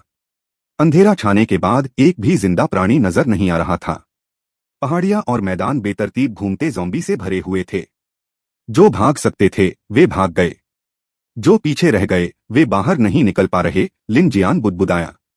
शहर से बाहर जाने वाली सड़कें पूरी तरह से बंद थीं। अगर आप टैंक नहीं चला रहे थे या किसी छिपे हुए रास्ते को नहीं जानते थे तो शहर से बाहर निकलने का एकमात्र रास्ता पैदल ही था। लेकिन ध्रुवीय रात्रि के करीब आने और दिन का समय घटकर 3 घंटे से कुछ अधिक रह जाने के कारण कोई पैदल कितनी दूर जा सकेगा? और अगर वे शहर से बाहर निकलने में कामयाब भी हो गए तो क्या होगा? जब रात हो जाएगी तो उनके पास क्या मौका होगा? अंधेरे में राक्षस ऐसे प्राणी थे जिनसे लिनजियान, जो एक क्षमता उपयोग करता था, भी मुकाबला नहीं कर सकता था। साधारण मनुष्यों की तो बात ही छोड़िए। मुख्य सड़कों पर भयावह दृश्य देखकर चेन सिक्सुआन की आंखें थोड़ी कांप उठीं। फिर उसने आगे साफ रेल की पटरियों पर नजर डाली। उस पल उसे लिनजियान से मिलकर बेहद खुशकिस्मती महसूस हुई और उससे भी ज्यादा खुशकिस्मती इस ट्रेन में सवार होने की। धीमी गति से चलती ट्रेन ने पटरियों के किनारे आसपास के घरों में छिपे कुछ बचे हुए लोगों का ध्यान खींचा। कई जोड़ी चोर निगाहें झांकने लगीं और फुसफुसाहटें फैलने लगीं। ट्रेन? यह तो नामुमकिन है। यह कहां से आया था? रुको, रुको, किसी ने इमारत के अंदर से जोर से चिल्लाया। मुझे भी अपने साथ ले चलो, मेरे पास सामान है। अपनी आवाज धीमी रखो वरना तुम ज़ॉम्बी को यहां ले आओगे। जल्दी करो, खिड़की बंद करो। झनकार। किसी ने पागलों की तरह चिल्लाते हुए ट्रेन पर पत्थर भी फेंका। रुको, मुझे ट्रेन में चढ़ने दो। क्या वे हमें लूटने की कोशिश करेंगे? चेन सिक्सुआन ने घबराहट से पूछा, क्योंकि ट्रेन से पत्थर टकराने की आवाज उनके चारों ओर गूंज रही थी। वे यहां मदद की पेशकश करने के लिए नहीं हैं, यह निश्चित है, लिनजियान ने उदासीनता से उत्तर दिया। सर्वनाश में आपूर्ति के लिए लड़ाई, यहां तक कि मौत तक असामान्य नहीं थी। उत्तरजीविता नियम नंबर 3, मुझसे बेहतर आप हैं, लिन, चेन सिक्सुआन ने धीरे से कहा। उसकी आवाज में एक मधुर लय थी जिसे लिनजियान नजरअंदाज नहीं कर पा रहा था। हर बार जब वह बोलती तो उसे बचाने के अपने फैसले पर और भी यकीन होता। जिंदगी और मौत के इस सफर में उसके जैसी औरत का होना उसे थोड़ा और सहने लायक लगने लगा। उसकी मौजूदगी उसे अक्सर स्कूल के दिनों की याद दिलाती, जब वह काले फ्रेम वाला चश्मा पहनती थी और उसे शब्द समझाते हुए गंभीरता से भौहें चढ़ाती थी।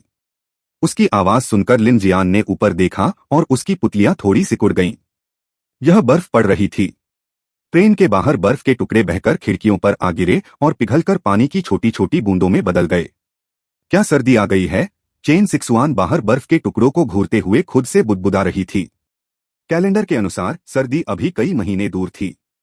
हालांकि जियांग शहर दिन ब दिन ठंडा होता जा रहा था और अब हल्की हल्की बर्फ गिर रही थी। लिनजियान के दिल में ठंडक सी महसूस हो रही थी। उसकी चिंताएं बेबुनियाद नहीं थीं। अंधेरे, लाशों और भयानक घटनाओं के अलावा एक और आपदा चुपचाप उतर रही थी, क्योंकि जलवायु में बदलाव शुरू हो गया था। प्राकृतिक आपदाएं।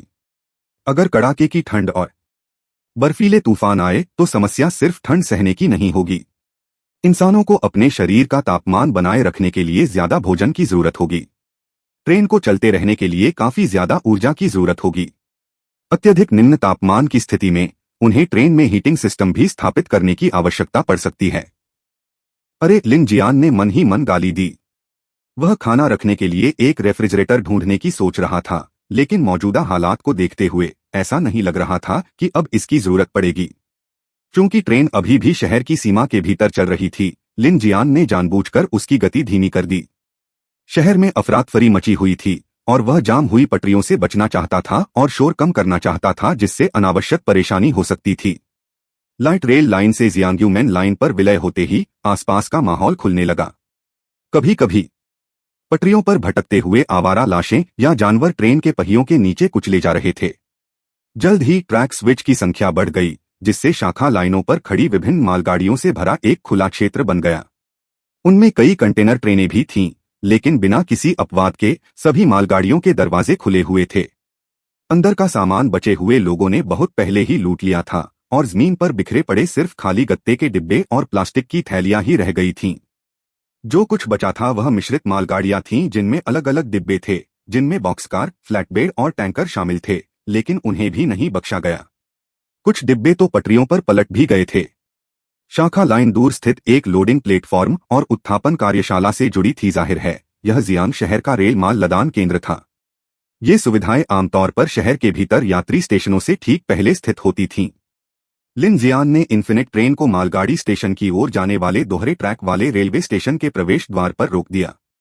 उसने लेआउट का निरीक्षण किया, फिर ट्रेन का दरवाजा खोला और ब्रांच लाइन के बगल में लगे ट्रैक स्विच की ओर बढ़ा। उस पर हाथ रखकर उसने मोटर चालू कर दी। चीख! ट्रैक स्विच हिल गया। लिन जियान ट्रेन के पास लौटा और उसे ब्रांच लाइन पर ले गया और लोडिंग प्लेटफॉर्म नंबर 4 इंच लिखे प्लेटफॉर्म पर रुक गया। चेन सिक्सवान ने सिर हिलाया, यह समझते हुए कि लिन जियान की ट्रेन को नियंत्रित करने की क्षमता का मतलब है कि वह खुद ही सब कुछ संभाल सकता है। उसने आज्ञाकारी होकर उसके निर्देशों को याद कर लिया। वहां सावधान रहना, उसने सच्ची चिंता के साथ जवाब दिया। कंट्रोल केबिन का एयरलॉक दरवाजा फुफकार कर खुला। कंट्रोल केबिन के दरवाजे और तीसरे डिब्बे के हाइड्रोलिक लिफ्ट गेट के अलावा अनंत ट्रेन के सभी जीवित डिब्बों के दरवाजे वेल्ड करके बंद कर दिए गए थे और स्टील की प्लेटों से मजबूत कर दिए गए थे। जब तक उन्हें पिछली रात वाले सफेद दानव जैसे किसी अजीब जीव का सामना नहीं करना पड़ा, तब तक न तो आम इंसान और न ही ज़ॉम्बी अंदर उनकी सुरक्षा के लिए कोई खतरा पैदा कर रहे थे। ट्रेन से बाहर निकलते ही लिन जियान ने दरवाजा बंद कर लिया। अचानक एक हड्डियां कंपा देने वाली हवा ने उसका स्वागत किया, जो उसके कपड़ों को चीरती हुई उसके चेहरे पर चुभ रही थी। उसने ऊपर चमकते सूरज की ओर देखा और विचित्र मौसम को कोसा। अपनी उन्नत गति के कारण लिन जियान की चाल और भी ज्यादा चुस्त हो गई थी। हाथ में ब्लेड लिए वह कई पटरियां पार करता, हर ट्रेन के आगे और पीछे की ओर देखता और उपयुक्त इंजन की तलाश करता। उसकी योजना दिन के उजाले में एक इलेक्ट्रिक इंजन ढूंढने की थी। अगर उसे यहाँ कोई नहीं मिलता तो वह सामान ढूंढता और फिर कुछ किलोमीटर आगे जियांग सिटी स्टेशन की ओर चल पड़ता। लिन जियान एक एक करके ट्रेनों को देखता रहा, जब तक कि वह एक कंटेनर ट्रेन के सामने नहीं पहुंच गया। वहां उसे एक चांदी रंग का हुआनशिंग 7F इलेक्ट्रिक लोकोमोटिव दिखाई दिया। उसकी आंखें चमक उठीं। हुआनशिंग 7F इलेक्ट्रिक लोकोमोटिव 60 मीटर लंबा था, जिसकी चिकनी चांदी जैसी बॉडी पर नीली धारियां थीं। इसकी वायुगतिकीय डिजाइन ने इसे एक भविष्योन्मुखी रूप दिया, जिससे इसे हुआनशिंग हरक्यूलिस उपनाम मिला। 58,800 किलोवाट की शक्ति के साथ यह हुआनशिंग रेलवे का मानक मालवाहक लोकोमोटिव था। इस विशालकाय वाहन को चलने के लिए रेलवे पावर ग्रिड से कनेक्शन की जरूरत थी। प्रलय के बाद यह एक बेकार ढांचा बन गया था, पटरियों पर धूल फांकता हुआ। ईंधन या पानी के बिना और इसके अंदरूनी हिस्से की तंगी और अव्यावहारिकता के कारण किसी ने भी इसका उपयोग करने की जहमत नहीं उठाई। हुआनशिंग 7F भेल 03 हेवी गैस टरबाइन लोकोमोटिव से 2 गुना लंबा था और एक सच्चा इलेक्ट्रिक मॉन्स्टर था। इसकी सटीक इंजीनियरिंग में न केवल ट्रैक्शन मोटर्स बल्कि उन्नत गतिज ऊर्जा पुनर्प्राप्ति और भंडारण प्रणालियां भी शामिल थीं, जो इसे इन्फिनिट ट्रेन के लिए एक आदर्श अस्थायी बैटरी बनाती थीं। तुम ही हो, लिन जियान ने लोकोमोटिव पर हाथ रखते हुए बुदबुदाया। उसका यांत्रिक हृदय मशीन को देखने लगा, जिससे पता चला कि वह बहुत अच्छी हालत में थी, लगभग एकदम नई। यह एक जैकपॉट था। उसकी अनोखी क्षमता के कारण, जिसे अन्य जीवित बचे लोग बेकार कबाड़ समझते थे, वह उसके लिए अमूल्य खजाना था। जैसे ही लिन जियान ने इंजन को चालू करने और उसे उसके डिब्बों से अलग करने की तैयारी की, उसके पीछे से एक धीमी रुक रुक कर आने वाली आवाज आई। वह तुरंत सावधानी से स्रोत की ओर मुड़ा। आवाज प्लेटफॉर्म पर बने एक गोदाम से आ रही थी। लिन जियान नीचे झुककर शोर का पीछा करते हुए दो मालवाहक गाड़ियों के बीच से निकलकर एक गोदाम में पहुंचा, जिस पर 14 नंबर लिखा था। थप थप थप थप थप थप लयबद्ध दस्तकों की एक श्रृंखला गूंज उठी। यह लगातार थी, ज़ॉम्बी द्वारा की जाने वाली बेतुकी आवाजों से अलग। प्लेटफार्म पर चढ़ते हुए लिन जियान सावधानी से गोदाम के पास पहुंचा। हर कदम के साथ आवाज तेज होती जा रही थी। उसे धीरे से किसी के चिल्लाने की आवाज सुनाई दे रही थी।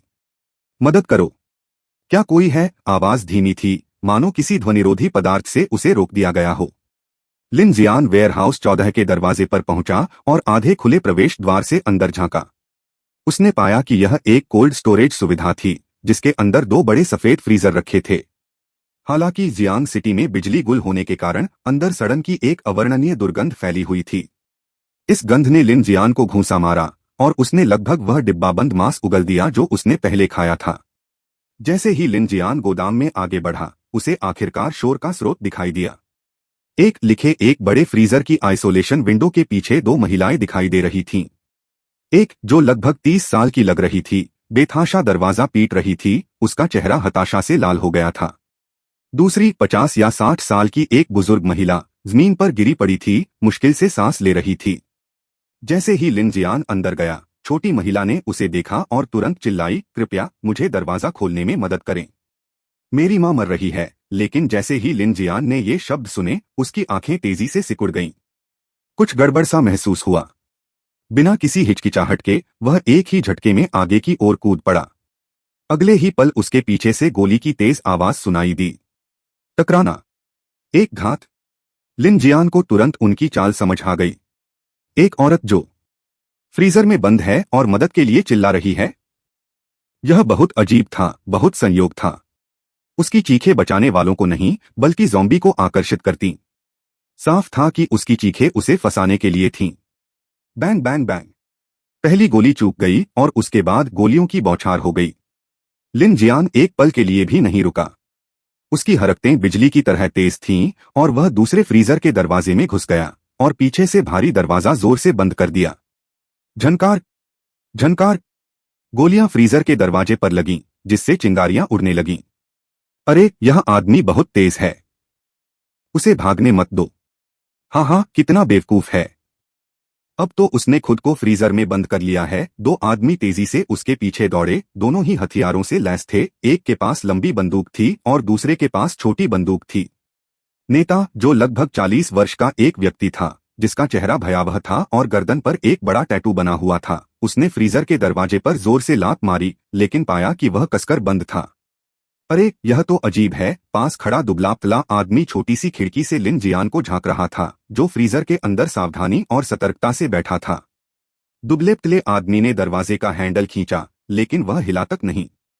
यह दरवाजा क्यों नहीं खुल रहा? बड़े औद्योगिक फ्रीजर के दरवाजे विशेष रूप से संघनन और बर्फ जमने से हैंडल को जमने से बचाने के लिए डिजाइन किए गए थे। सुरक्षा के लिहाज से दरवाजे केवल बाहर से ही खोले जा सकते थे, जबकि अंदर एक आपातकालीन अलार्म बटन लगा था। लेकिन कुछ असामान्य हुआ था। लिन जियान के अंदर आने के बाद दरवाजा बाहर से बिल्कुल भी नहीं खुला। फर टैटू वाले आदमी ने गाली दी। उसने अपनी बंदूक उठाई और फ्रीजर की निरीक्षण खिड़की पर 2 राउंड फायर किए। गोदाम में गोलियों की गूंज जोरदार रही, लेकिन गोलियों के मोटे शीशे पर हल्के निशान ही रह गए। निरीक्षण खिड़की 200 मिलीमीटर मोटी थी और फ्रीजर को भी एक किले की तरह बनाया गया था ताकि बेहतरीन इंसुलेशन सुनिश्चित हो सके। मां, टैटू वाले आदमी ने अचानक पुकारा। उसके चिल्लाने पर एक लिखा हुआ फ्रीजर का दरवाजा चरमराकर खुल गया। वह युवा महिला, जो पहले परेशानी का बहाना कर रही थी, बाहर निकली। उसके ठीक पीछे वह वृद्ध महिला भी आई, जो कुछ ही देर पहले मौत के कगार पर लग रही थी। लोगों का समूह लिन जियान के चारों ओर घेरा बनाने लगा। उनके चेहरे अमित्र और शत्रुतापूर्ण थे। इस बच्चे की सहज बुद्धि बहुत तेज है, उनमें से एक ने उदास स्वर में कहा। हम्मा बुढ़िया का चेहरा अचानक बदल गया। उसकी कमजोर अधमरी मुद्रा उतर गई। उसने लिन जियान पर, जो फ्रीजर में फंसा हुआ था, एक जहरीली नजर डाली। अंदर तो नरक जैसी घुटन है। अगर वो अंदर मरना चाहता है तो मरने दो। बिल्कुल उस जगह की तो इससे भी ज्यादा बदबू है।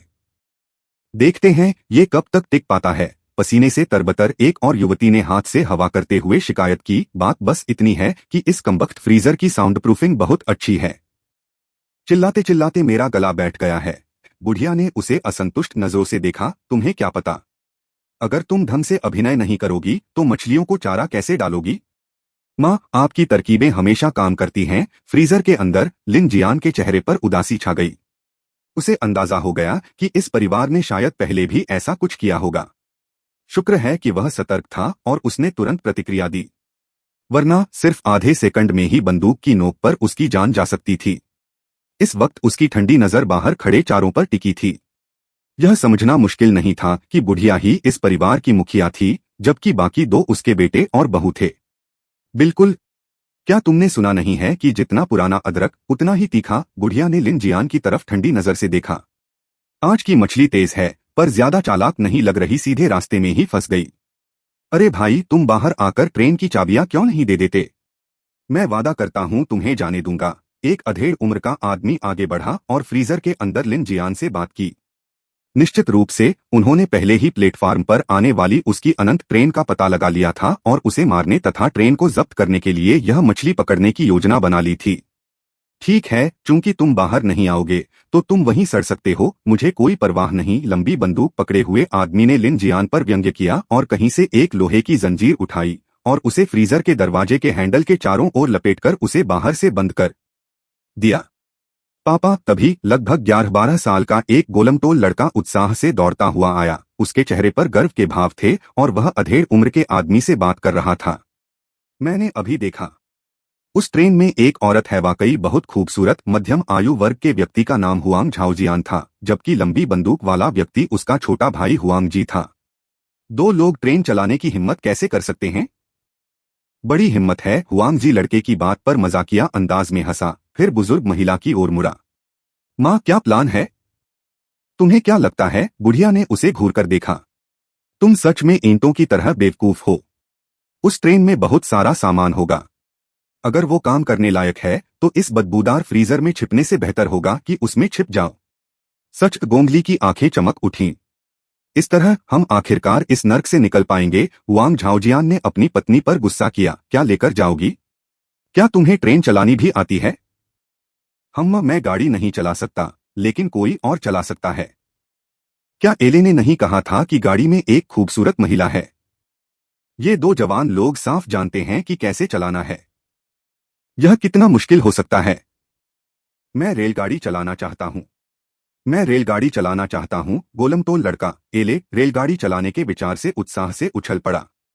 हाँ, ट्रेन चलाना इतना मुश्किल नहीं हो सकता। भाई, उस खूबसूरत औरत को मत मारो, उसे मेरे लिए छोड़ दो। हाँ हाँ हाँ, हुआंग जी मुस्कुराकर बोले। चुप रहो। जैसे ही समूह आगे बढ़ रहा था, बूढ़ी महिला ने फ्रीजर में लिन जियान की ओर देखा और अपनी आंखों से दूसरों को संकेत दिया। हुआंग जी, तुम यहीं रहो और नजर रखो, उसने आदेश दिया। फिर बाकियों को साथ खींचते हुए वह वहां से चली गई, मानो अकेले में अगले कदमों पर चर्चा करना चाहती हो। बूढ़ी औरत, सपने देखती रहो। लेकिन जैसे ही बुढ़िया जाने वाली थी, लिन जियान अचानक फ्रीजर के अंदर से बोल पड़ा। उसे उसके इरादे पहले ही भाप चुके थे, इसलिए उसने जानबूझकर सबके सामने अपनी चाल चली। धीरे से उसने अपनी पीठ के पीछे से एक वॉकी टॉकी निकाला। सुश्री चेन, मेरी तरफ से थोड़ी परेशानी है। आप कुछ भी करें, ट्रेन के दरवाजे न खोलें, उन्होंने दृढ़ता से कहा। हाँ? क्या तुम ठीक हो? मैं ठीक हूँ। ठीक है, मैं दरवाजा नहीं खोलूंगा, चाहे कुछ भी हो जाए। चेन सिक्सुआन की तनावपूर्ण आवाज वॉकी टॉकी से आई। अरे! हुआंग झाओजियान गुस्से से भड़क उठा जब उसे पता चला कि लिन जियान के पास वॉकी टॉकी है। उसने फ्रीजर के दरवाजे पर गुस्से से पैर पटक दिए। अपनी योजना का पर्दाफाश होते देख बुढ़िया ने हताश होकर अपने होंठ काट लिए। फिर भी वह जल्दी से फ्रीजर के पास गई और लिन जियान पर व्यंग्य किया। एक कुत्ता पिंजरे में बंद है। क्या तुम इसे हमारे साथ घसीटने की योजना बना रहे हो? वहां की हवा बहुत सुखद नहीं हो सकती है ना? वह गलत नहीं थी। फ्रीजर से एक सड़ांध भरी बदबू आ रही थी, जिससे लिन जियान को चक्कर आ गया। उसने अपनी क्षमता का इस्तेमाल करके फ्रीजर का यांत्रिक दरवाजा अंदर से बंद कर दिया था, जिससे फिलहाल कुछ सुरक्षा मिल गई थी, लेकिन वह अभी भी फंसा हुआ था। भाड़ में जाए तेरे चाचा! हुआंग झाओजियान ने फ्रीजर की खिड़की पर जोर से थप्पड़ मारा और बुरी तरह चिल्लाया। बच्चे, तुझे लगता है तू भाग सकता है? देखते हैं तू कितनी देर टिकता है। अगर तूने मुझे गुस्सा दिलाया तो मैं उस औरत को घसीटकर बाहर लाऊंगा और तेरे सामने ही चोदूंगा। बुढ़िया का चेहरा और भी जहरीला हो गया। अगर तुम्हें पता है कि तुम्हारे लिए क्या अच्छा है तो तुम सहयोग करोगी। तुम और वह औरत ट्रेन चलाओ और हम सब साथ साथ बच निकलेंगे। मैं गारंटी देती हूं कि तुम जिंदा बचोगी। कैसा रहेगा? उसकी नजर में लिन जियान पिंजरे में बंद एक पंछी से ज्यादा कुछ नहीं था। हालांकि वे उस तक पहुंच नहीं सकते थे। वह जानती थी कि फ्रीजर में हवा का प्रवाह ठीक नहीं है और असहनीय बदबू आ रही है। ज्यादा देर तक अंदर रहना नामुमकिन था। कोई और रास्ता न होने के कारण उसने सोचा कि लिन जियान बस व्यर्थ प्रतिरोध कर रहा है। मां बेटे की जोड़ी ने अपनी भूमिकाएं घड़ी की सुई की तरह निभाई। एक धमका रहा था, दूसरा मना रहा था, जिससे लिन जियान को लगभग हंसी आ गई। हालांकि उसके पास पवन तोप का कौशल था, फिर भी दो हथियारबंद आदमियों का सीधा सामना करना लापरवाही थी। लिन जियान कोई युद्धानुभवी सैनिक या निडर रेंजर नहीं था। वह तो बस एक कॉलेज का छात्र था। उसका युद्ध अनुभव कुछ खास नहीं था। अगर उसकी प्रतिक्रियाएं पहले से तेज न होती तो वह हुआंग बंधुओं के हाथों पहले ही मारा जा चुका होता। अब फ्रीजर में फंसकर और चेन सिक्सवान की मदद न कर पाने की वजह से लिन जियान के विचार मंथन करने लगे। अचानक उसके दिमाग में एक साहसिक विचार आया। उसने बाहर मौजूद लोगों की उपेक्षा की और अपने बैग में हाथ डालकर टॉर्च निकालकर अपने आसपास का जायजा लिया। बाहर वृद्ध महिला को डर था कि कहीं ट्रेन भाग न जाए, इसलिए उसने अपने बेटों को इशारा किया कि वे इसकी जांच करें। क्लिक। लिन जियान ने टॉर्च जलाई, जिससे विशाल फ्रीजर रोशन हो गया। अलमारियां करीने से सजी हुई थीं, लेकिन सामान बहुत पहले ही लूट लिया गया था। जमे हुए मांस से पिघला हुआ खून जमीन पर जमा हो गया था, जिससे हवा में उबकाई लाने वाली बदबू फैल गई थी। कमरे में और अंदर तक रोशनी फैलाते हुए लिन जियान ने दूसरी तरफ बड़े बड़े फ्रीजर कैबिनेट्स की एक कतार देखी। एक एक करके उनके पास पहुंचते ही उसकी आंखें चमक उठीं। हालांकि कैबिनेट्स खाली थीं, लेकिन उनका एक और मकसद था, उन्हें खाया जा सकता था। चूंकि वह फिलहाल बाहर नहीं जा सकता था और फ्रीजर उसके लिए एक प्राकृतिक किले की तरह काम कर रहा था, लिन जियान ने सोचा कि वह अपने आसपास के बड़े उपकरणों को सुरक्षित रूप से इस्तेमाल करना शुरू कर सकता है। यह सोचकर उसने फिर से वॉकी टॉकी उठा ली। सुश्री चेन, योजनाएं बदल गई हैं। मैं अस्थायी रूप से यहां फंस गया हूं। आज रात ट्रेन में ही रहो। दरवाजा मत खोलना, लाइट मत जलाना और कोई आवाज मत करना। मेरे इशारे का इंतजार करो। ट्रेन में लिन जियान की बातें सुनकर चेन सिक्सवान के चेहरे पर घबराहट साफ दिखाई देने लगी। बख्तरबंद खिड़की के छेद से उसे दो हथियारबंद आदमी पटरी पार करते और उसकी तरफ बढ़ते दिखाई दिए। उसके चेहरे पर तनाव छा गया और उसने फुसफुसाते हुए कहा, लिन जियान, कोई आ रहा है। मुझे पता है। डरो मत। जब तक तुम दरवाजा नहीं खोलोगे वे तुम्हारा कुछ नहीं कर सकते। अपने निचले होंठ को काटते हुए चेन सिक्सवान ने सिर हिलाया। ठीक है। जैसे ही उसने बोलना समाप्त किया, सामने वाली टैक्सी के दरवाजे पर एक जोरदार धमाका हुआ। खोलो, दरवाजा खोलो, वरना मैं गोली मार दूंगी। वह आदमी हमारे हाथ में है। अगर तुम नहीं चाहते कि वह मर जाए तो अभी दरवाजा खोलो। चेन सिक्सवान ने वॉकी टॉकी को कसकर पकड़ लिया और नंबर 1 डिब्बे में पीछे हट गई। ऐसी स्थिति का सामना करने का यह उसका पहला मौका था और वह बिल्कुल भी घबराई हुई नहीं थी। लेकिन लिन जियान के शब्द उसके दिमाग में गहराई तक उतर गए थे। चाहे वे कुछ भी कहें, वह जानती थी कि वह दरवाजा बिल्कुल नहीं खोल सकती। झनकार। तभी हुआंग जी एक लंबी बंदूक थामे सामने वाली विंडशील्ड पर चढ़ गया। खुद को विंडशील्ड से सटाते हुए उसने अंदर झांकने के लिए अपनी आंखों पर हाथ रख लिए। शीशे के पार से उसे चेन सिक्सवान दिखाई दिया, जिसका चेहरा घबराहट से पीला पड़ गया था। उसकी आंखें तुरंत चमक उठीं और उसके मुंह से लार टपकने लगी। भाई, वह लड़की वही है। वह बहुत खूबसूरत है। भाई, मुझे उसे अपनी पत्नी के रूप में लेने दो। जब से प्रलय आया है, समाज पूरी तरह से ढह गया है। हुआंग जी, जो अभी भी अविवाहित था, बड़ी मुश्किल से अपनी स्थिति संभाल रहा था। बस इसके ख्याल से ही वह हताशा से भर जाता था। अब चेन सिक्सवान जैसी खूबसूरत महिला को देखकर उसके सिर पर एक अजीब सी गर्मी चढ़ गई। इस अराजक और अराजकता भरे माहौल में मानवीय बर्बरता चरम सीमा पर पहुंच गई थी। हुआंग जी खुद को बड़ी मुश्किल से रोक पा रहा था और तुरंत अंदर घुस जाना चाहता था। Bang bang. उसकी आंखें वासना से भरी हुई थीं। उसने उन्मत्ततापूर्वक अपनी राइफल का बट उठाया और उसे अनंत ट्रेन के विंडशील्ड पर दे मारा। लेकिन चाहे उसने कितनी भी जोर से टक्कर मारी, विंडशील्ड में जरा भी दरार नहीं आई। हुआंग जी, जिनकी आंखें लाल थीं, अचानक खड़े हो गए, अपनी बंदूक की सुरक्षा खोली और सीधे विंडशील्ड पर गोली चला दी। रटाटाटाट, चिंगारियां उड़ी और गोलियां बेतहाशा चलीं, लेकिन विंडशील्ड पूरी तरह सुरक्षित रहा। हुआंग जी को यह नहीं पता था कि whale 03 E heavy gas turbine locomotive planetary orbital rail के लिए डिजाइन किया गया पहली पीढ़ी का लोकोमोटिव था। 450 किलोमीटर प्रति घंटा की अधिकतम गति के साथ इसका विंडशील्ड एक विशेष मिश्रित फाइबर और उच्च शक्ति वाले कांच से बना था। साधारण राइफल की गोलियों से इसे कोई खतरा नहीं था। इसे शांत रखो, लानत है। कानफोड़ू गोलियों की आवाज पूरे माल प्लेटफार्म पर गूंज उठी, जिससे उसका बड़ा भाई हुआंग झाओजियान क्रोधित हो गया और उस पर चिल्लाया, क्या तुम हमें मरवाना चाहते हो? अगर तुमने उन राक्षसों को आकर्षित किया तो हम सब मर जाएंगे। लेकिन भाई, वहां एक लड़की है। हुआंग जी अब हताश होकर ट्रेन को घूरते हुए जोर जोर से निगल रहा था। चेन 61 से अपनी नजरें नहीं हटा पा रहा था, जो नजरों से उझल हो गया था। उसका चेहरा निराशा से भरा हुआ था। हुआंग झाओजियान भी खिड़की से एक नजर चुराते हुए ऊपर चढ़ गया। चेन 61 को देखकर उसकी पुतलियां सिकुड़ गईं और उसकी आंखों में लालच की एक झलक उभर आई। फिर भी उसने जल्दी से उसे छुपाया और एक सख्त भाव बना लिया। सही सही, हुआंग जी ने बार बार सिर हिलाया। उसकी गर्म निगाहें एक बार फिर गाड़ी के अंदर जा टिकीं। जब उसे चेन 61 नजर नहीं आया तो उसने खिड़की पर थूक दिया, छोटी सुंदरी, बस तुम इंतजार करो। जैसे ही वो जाने वाला था, अचानक रुक गया। उसके चेहरे पर एक अश्लील मुस्कान फैल गई। उसने अपनी पैंट की जिप खोली और बेशर्मी से ट्रेन की खिड़की पर पेशाब कर दिया, एक विकृत संतुष्टि का एहसास करते हुए। आखिरकार अपनी बंदूक लेकर चल दिया। फ्रीजर के अंदर लिन जियान ने चेन 61 की बाहर की स्थिति के बारे में अपडेट सुनी। उसकी आंखें ठंडे दृढ़ संकल्प से चमक रही थीं। उन पर ध्यान मत दो, बस नंबर 1 डिब्बे में आराम करो। अगर तुम्हें भूख लगे तो कुछ खा लो, उसने शांति से निर्देश दिया। लिन जियान, चेन 61 की आवाज कांप उठी। तुम्हें कोई परेशानी तो नहीं होगी, है ना? मैं नहीं करूंगा, लिन जियान ने समान रूप से उत्तर दिया। वॉकी टॉकी को एक तरफ रखते हुए लिन जियान ने फ्रीजर के अंदरूनी हिस्से पर ध्यान केंद्रित किया। व्यावसायिक फ्रीजर का ब्लूप्रिंट स्कैन पूरा करने के बाद उसने उस पर अपना हाथ रखा और बिना एक पल भी बर्बाद किए यांत्रिक रूप से खाना शुरू कर दिया। प्रगति का उपभोग 1% जैसे ही प्रगति बार दिखाई दिया, लिन जियान को एहसास हुआ कि इस बड़े फ्रीजर को खाना उतना ही चुनौतीपूर्ण था जितना कि पहले उसने जो छोटा मालवाहक वाहन खाया था। और कमरे में केवल एक ही फ्रीजर नहीं था।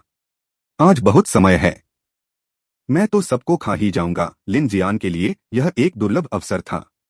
हालांकि जियांग शहर के अंधकारमय ज्वार से बचना उसकी सर्वोच्च प्राथमिकता थी, लेकिन यहाँ फंसने का मतलब था कि वह इस समय का उपयोग अपनी क्षमताओं को मजबूत करने में कर सकता था। वह आदमी कहाँ है? फ्रीजर के बाहर हुआंग झाओजियान हुआंग जी के साथ लौटा तो उसने गोंगली और लड़के को पहरा देते हुए पाया। बुढ़िया ने अधीरता से मुंह बनाया। वह अंदर छिपा है, अभी उसे छोड़ दो। ट्रेन का क्या हाल है? हुआंग जी का उत्साह साफ झलक रहा था। माँ, मेरे भाई और मैंने जांच की। जहाज पर तो बस एक ही औरत है। मुझे यकीन है कि डिब्बे सामान से भरे होंगे, हमें सोना मिल गया है। बुढ़िया ने सिर हिलाया। तुम दोनों कुछ औजार ढूंढो, अभी दिन का उजाला है। देखो कि क्या तुम फ्रीजर का दरवाजा खोल सकते हो। मैं किसी भी तरह की उलझन से बचना चाहती हूँ। कौन जाने फिर कितने दिन घोर अंधेरे में गुजरना पड़े। मुझे यकीन नहीं है कि मेरी बूढ़ी हड्डियां एक और लंबी रात झेल पाएंगी। मैं भी यही सोच रहा था। हुआंग झाओजियान भी उतना ही चिंतित था। इतना सुनहरा मौका हाथ लगने पर वह जल्द से जल्द इसका फायदा उठाना चाहता था। एक संक्षिप्त चर्चा के बाद समूह ने फ्रीजर का दरवाजा खोलने के लिए स्टील पाइप और क्रॉबर ढूंढने का काम शुरू कर दिया। अब तक शाम के 5 बज चुके थे। रात होने में 2 घंटे से भी कम समय बचा था। अगर उन्होंने अंधेरा होने से पहले दरवाजा नहीं खोला तो उन्हें कल तक इंतजार करना पड़ेगा। इस बीच फ्रीजर के अंधेरे कोने में लिन जियान ने भारी बदबू को सहन किया, क्योंकि वह बड़े फ्रीजर को खाना जारी रखता था। भक्षण प्रगति 80%, भक्षण प्रगति 95%। लगभग 1 घंटे बाद विशाल फ्रीजर लगभग निगल लिया गया। उसी समय फ्रीजर के दरवाजे से टकराने और तोड़ने की आवाजें गूंजने लगीं। हालांकि लिन जियान को ज्यादा चिंता नहीं थी। उसने दरवाजा बंद करते समय उसे पहले ही देख लिया था। 150 मिमी मोटा, कम तापमान वाला फ्रीजर का दरवाजा बाहर से स्टेनलेस स्टील और एल्यूमिनियम से बना था और उसमें पॉलीयूरेथेन और फाइबर ग्लास का एक मजबूत इंसुलेशन कोर था। उसकी क्षमता से मजबूत हुए ताले को सिर्फ स्टील के पाइप या क्रॉबर से खोलना लगभग नामुमकिन था। जब तक उनके पास हाइड्रोलिक कटर या आरी नहीं होगी तब तक वे कोई प्रगति नहीं कर सकते थे, इसलिए 1 घंटे से अधिक समय तक धमाके की आवाजें चलती रहीं। शोर को अनदेखा करते हुए लिन जियान ने शांति से फ्रीजर को खाना जारी रखा। उधर चेन सिक्सवान ट्रेन के अंदर बेचैनी से इधर उधर घूम रही थी। उसकी घबराहट कमजोर थी, हालांकि उसे जल्दी ही एहसास हो गया कि घबराने से कोई फायदा नहीं होगा। छोटी बच्ची की हालत देखने के बाद उसने ट्रेन को साफ सुथरा करते हुए तीनों डिब्बों में सामान व्यवस्थित करना शुरू कर दिया। भक्षण पूर्ण। यांत्रिक ऊर्जा +25, यांत्रिक भक्षण कौशल दक्षता +8, बोनस पुरस्कार शक्ति +3, रक्षा +1। फ्रीजर के अंदर लिन जियान की आंखें चमक उठीं जब उसने अपने सामने प्रकाश स्क्रीन पर अधिसूचना पढ़ी। एक बड़ी उपलब्धि। कमरे में नजर दौड़ाते हुए उसे 3 और बड़े एक जैसे फ्रीजर दिखाई दिए। अगर वह उन सबको खा जाता तो उसके इनाम कई गुना बढ़ जाते। Mechanical devouring ALV.1 286/300। उसका भक्षण कौशल भी लगभग स्तर पर पहुंच गया था। एक बार अपग्रेड हो जाने पर उसकी भक्षण क्षमता और भी बेहतर हो जाएगी। इस विचार से उत्साहित होकर लिन जियान ने बिना समय गवाए दूसरे फ्रीजर की ओर बढ़ गया और खाना खाने की प्रक्रिया शुरू कर दी। बाहर हुआंग झाओजियान और हुआंग जी थके हुए थे। दोनों भाइयों के चेहरे लाल और पसीने से लथपथ थे और उन्होंने मुड़े हुए स्टील के पाइपों और लोहदंडों के ढेर को एक तरफ फेंक दिया था। अरे, यह दरवाजा तो हिलेगा ही नहीं। बूढ़ी महिला पास ही खड़ी थी और अंधेरा होते आकाश को देखते हुए उसके चेहरे पर भाव बदल रहे थे। माँ, पिछली कुछ रातों से वे राक्षस यहाँ नहीं घुस पाए। अगर वे भी इसे नहीं खोल पाए तो इसमें कोई आश्चर्य की बात नहीं है कि हम भी नहीं खोल सकते, गोंगली ने चिंता जताते हुए कहा। हाँ, यह दरवाजा बहुत ज्यादा मजबूत है। लानत है, हुआंग जी ने कड़वाहट से गाली दी। हुआंग जी ने गुस्से में स्टील का पाइप जमीन पर पटक दिया। हालांकि वह लगातार गालियां दे रहा था, लेकिन हर रात वह मन ही मन प्रार्थना करता था कि दरवाजा जितना हो सके उतना मजबूत रहे। यह मानसिक विरोधाभास का एक स्पष्ट उदाहरण था। ठीक है, बस करो, बुढ़िया ने आदेश दिया। उसके स्वर में अंतिमता का भाव था। वह जानती थी कि आगे बढ़ना व्यर्थ है, खासकर जब उन्होंने जो हंगामा मचाया था उसके कारण। अब गोदाम की ओर अनगिनत कदम बढ़ रहे थे। लगभग अंधेरा हो गया है। चलो अभी छिपते हैं। वैसे भी हमने उसे लोहे की जंजीर से बांध दिया है, वह कहीं भाग नहीं पाएगा। ऐसा लग रहा है कि उस आदमी के बिना ट्रेन शायद नहीं चल पाएगी। जब तक वे बच नहीं सकते वे अंततः खुद से भी ज्यादा समय तक जिंदा रहेंगे, उसने तर्क दिया। माँ सही कह रही है। ठीक है, चलो ऐसा करते हैं। क्या हम आज ट्रेन में नहीं चढ़ पाएंगे? मोटे लड़के ने पूछा। उसके चेहरे पर निराशा साफ झलक रही थी। आज नहीं, हम एक रात और यहीं रुकेंगे। पिछले कुछ दिनों से परिवार उसी फ्रीजर के अंदर छिपा हुआ था जहां उन्होंने अपना चारा जाल बिछाया था। हालांकि उस फ्रीजर के दरवाजे का ताला टूटा हुआ था, इसलिए उन्होंने उसे अंदर से मजबूत करने के लिए स्टील के पाइप लगा दिए ताकि रात में सुरक्षा के लिए वह पर्याप्त मजबूत हो। Beep beep beep beep. Lin Jian की घड़ी का अलार्म बज गया, जिससे उसकी आंखें सिकुड़ गईं। उसे पता था कि रात होने वाली है। ट्रेन में चेन सिक्सवान ने सभी ब्लैकआउट पर्दे खींच दिए थे और लिन जियान की प्रतिक्रिया का बेसब्री से इंतजार कर रही थी। उसकी नजर डिब्बे में पड़ी बेहोश लड़की पर पड़ी। अपनी चिंता को दबा न पाने के कारण वह लड़की की सांसें जांचने के लिए उसके पास गई। यह पुष्टि करने के बाद कि वह अभी भी जिंदा है, चेन सिक्सवान के चेहरे पर उलझन छा गई। लड़की पूरे 2 दिन से सो रही थी। शाम 6:45 बजे अंधेरा छा गया और पूरा मालवाहक प्लेटफार्म ढक गया। रात में ज़ॉम्बी की धीमी कराहें और डरावने घिसटते कदमों की आहट गूंज रही थी। चेन सिक्सवान के कानों में हल्की सरसराहट की आवाजें गूंज रही थीं, जिससे उसका दिल जोर से धड़क रहा था।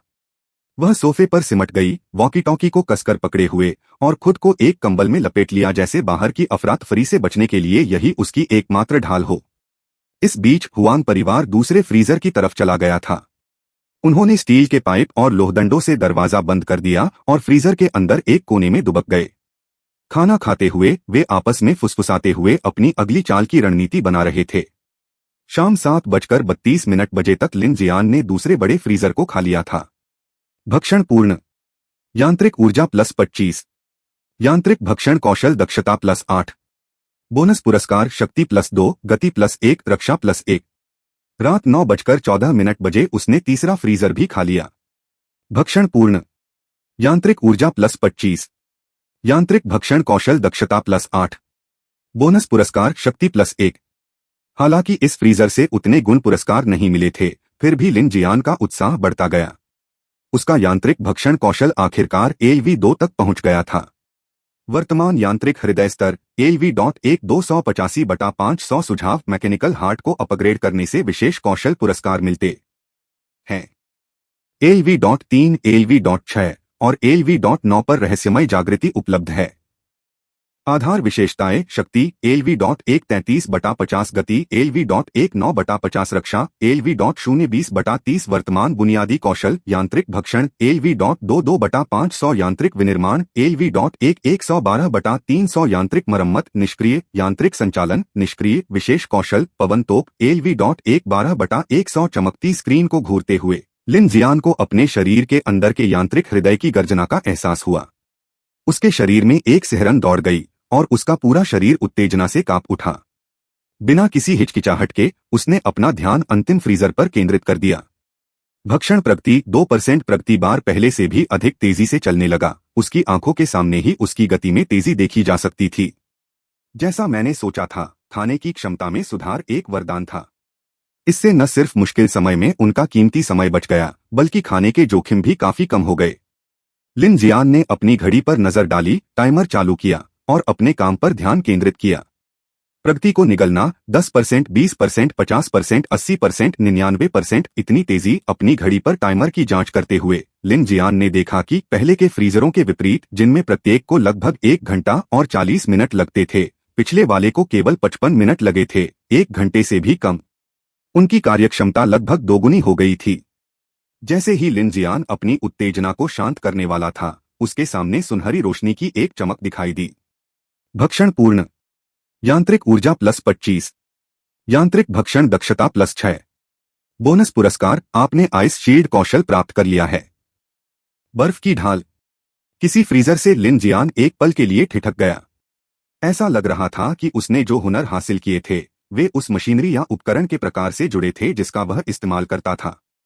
चमकते पैनल पर नजर डालते ही उसे आइस शील्ड AV.1 0/100 दिखाई दिया।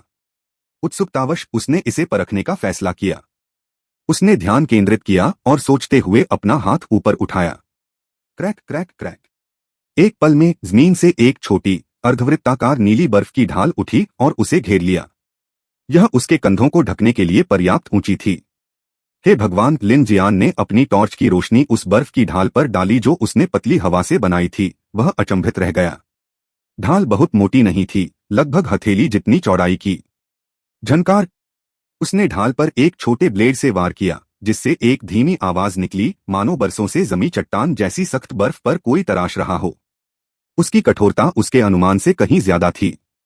उसी समय उसे अपनी ऊर्जा में तीव्र कमी महसूस हुई, जिससे उसका सिर हल्का हल्का सा हो गया। इस कौशल की खपत बहुत ज्यादा है और ढाल शायद गोलियों को रोक नहीं सकती। यह सिर्फ आपात स्थिति के लिए ही अच्छा है, वास्तव में इसके लायक नहीं है। उन्होंने निराश होकर बुदबुदाया। जरा ठहरिए। लिन जियान ने भौहें चढ़ाते हुए बर्फ की ढाल को फिर से ध्यान से देखा। थोड़ी देर चुप रहने के बाद वह आगे बढ़ा, जीभ निकाली और ढाल को चाटा। यह गंधहीन, स्वादहीन और ताजगी देने वाला ठंडा था। अचानक उसकी पुतलियां सिकुड़ गईं, क्योंकि उसे एक चौंकाने वाला एहसास हुआ।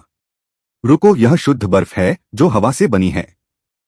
अगर ऐसा है तो क्या इसका मतलब यह नहीं होगा कि मेरे पास पीने का पानी कभी खत्म नहीं होगा? प्रलयकाल में स्वच्छ जल एक अमूल्य संसाधन था। अब वह उसे हवा से भी पैदा कर सकता था। हालांकि ऊर्जा की खपत ज्यादा थी, लेकिन लाभ लागत से कहीं ज्यादा था। लिन जियान बहुत खुश था। उसने उत्सुकता से चाकू से बर्फ का एक टुकड़ा तोड़ा और मुंह में डाल लिया। ठंडक उसके पूरे शरीर में फैल गई और उसका दिमाग तुरंत साफ हो गया, जो फ्रीजर की बदबूदार हवा से अस्तव्यस्त हो गया था। समय देखते हुए लिन जियान फ्रीजर के दरवाजे की ओर बढ़ा। मैकेनिकल हार्ट को सक्रिय करके उसने दरवाजे के लॉकिंग मैकेनिज्म और कब्जों को खोल दिया। दरवाजा हल्की सी चरमराहट के साथ खुला, लेकिन बाहर से लगी लोहे की जंजीर ने उसे रोक दिया। धिक्कार है इस बूढ़ी औरत पर, लिन जियान ने मन ही मन गाली दी। उसे एहसास हुआ कि हुआंग परिवार ने उसके भागने को रोकने के लिए दरवाजे के साथ छेड़छाड़ की होगी, लेकिन भागना उसका लक्ष्य नहीं था। क्लिक करें। अपनी टॉर्च जलाकर लिन जियान ने दरवाजे की दरार से उस दूसरे फ्रीजर का पता लगाया जहां हुआंग परिवार छिपा था। उसने टॉर्च बंद कर दी और अपनी ऊर्जा केंद्रित करते हुए अपनी उंगली उस दरार में डाल दी। पफ! एक खामोश पवन तोप निकली। प्रक्षेप्य ने हुआंग परिवार के फ्रीजर के स्टेनलेस स्टील के दरवाजे पर एक बहरा कर देने वाली धमाके के साथ प्रहार किया। धमाका! अचानक हुए विस्फोट की गड़गड़ाहट पूरे गोदाम में गूंज उठी, जिससे रात का सन्नाटा टूट गया। फ्रीजर के अंदर हुआंग परिवार डर के मारे उछल पड़ा।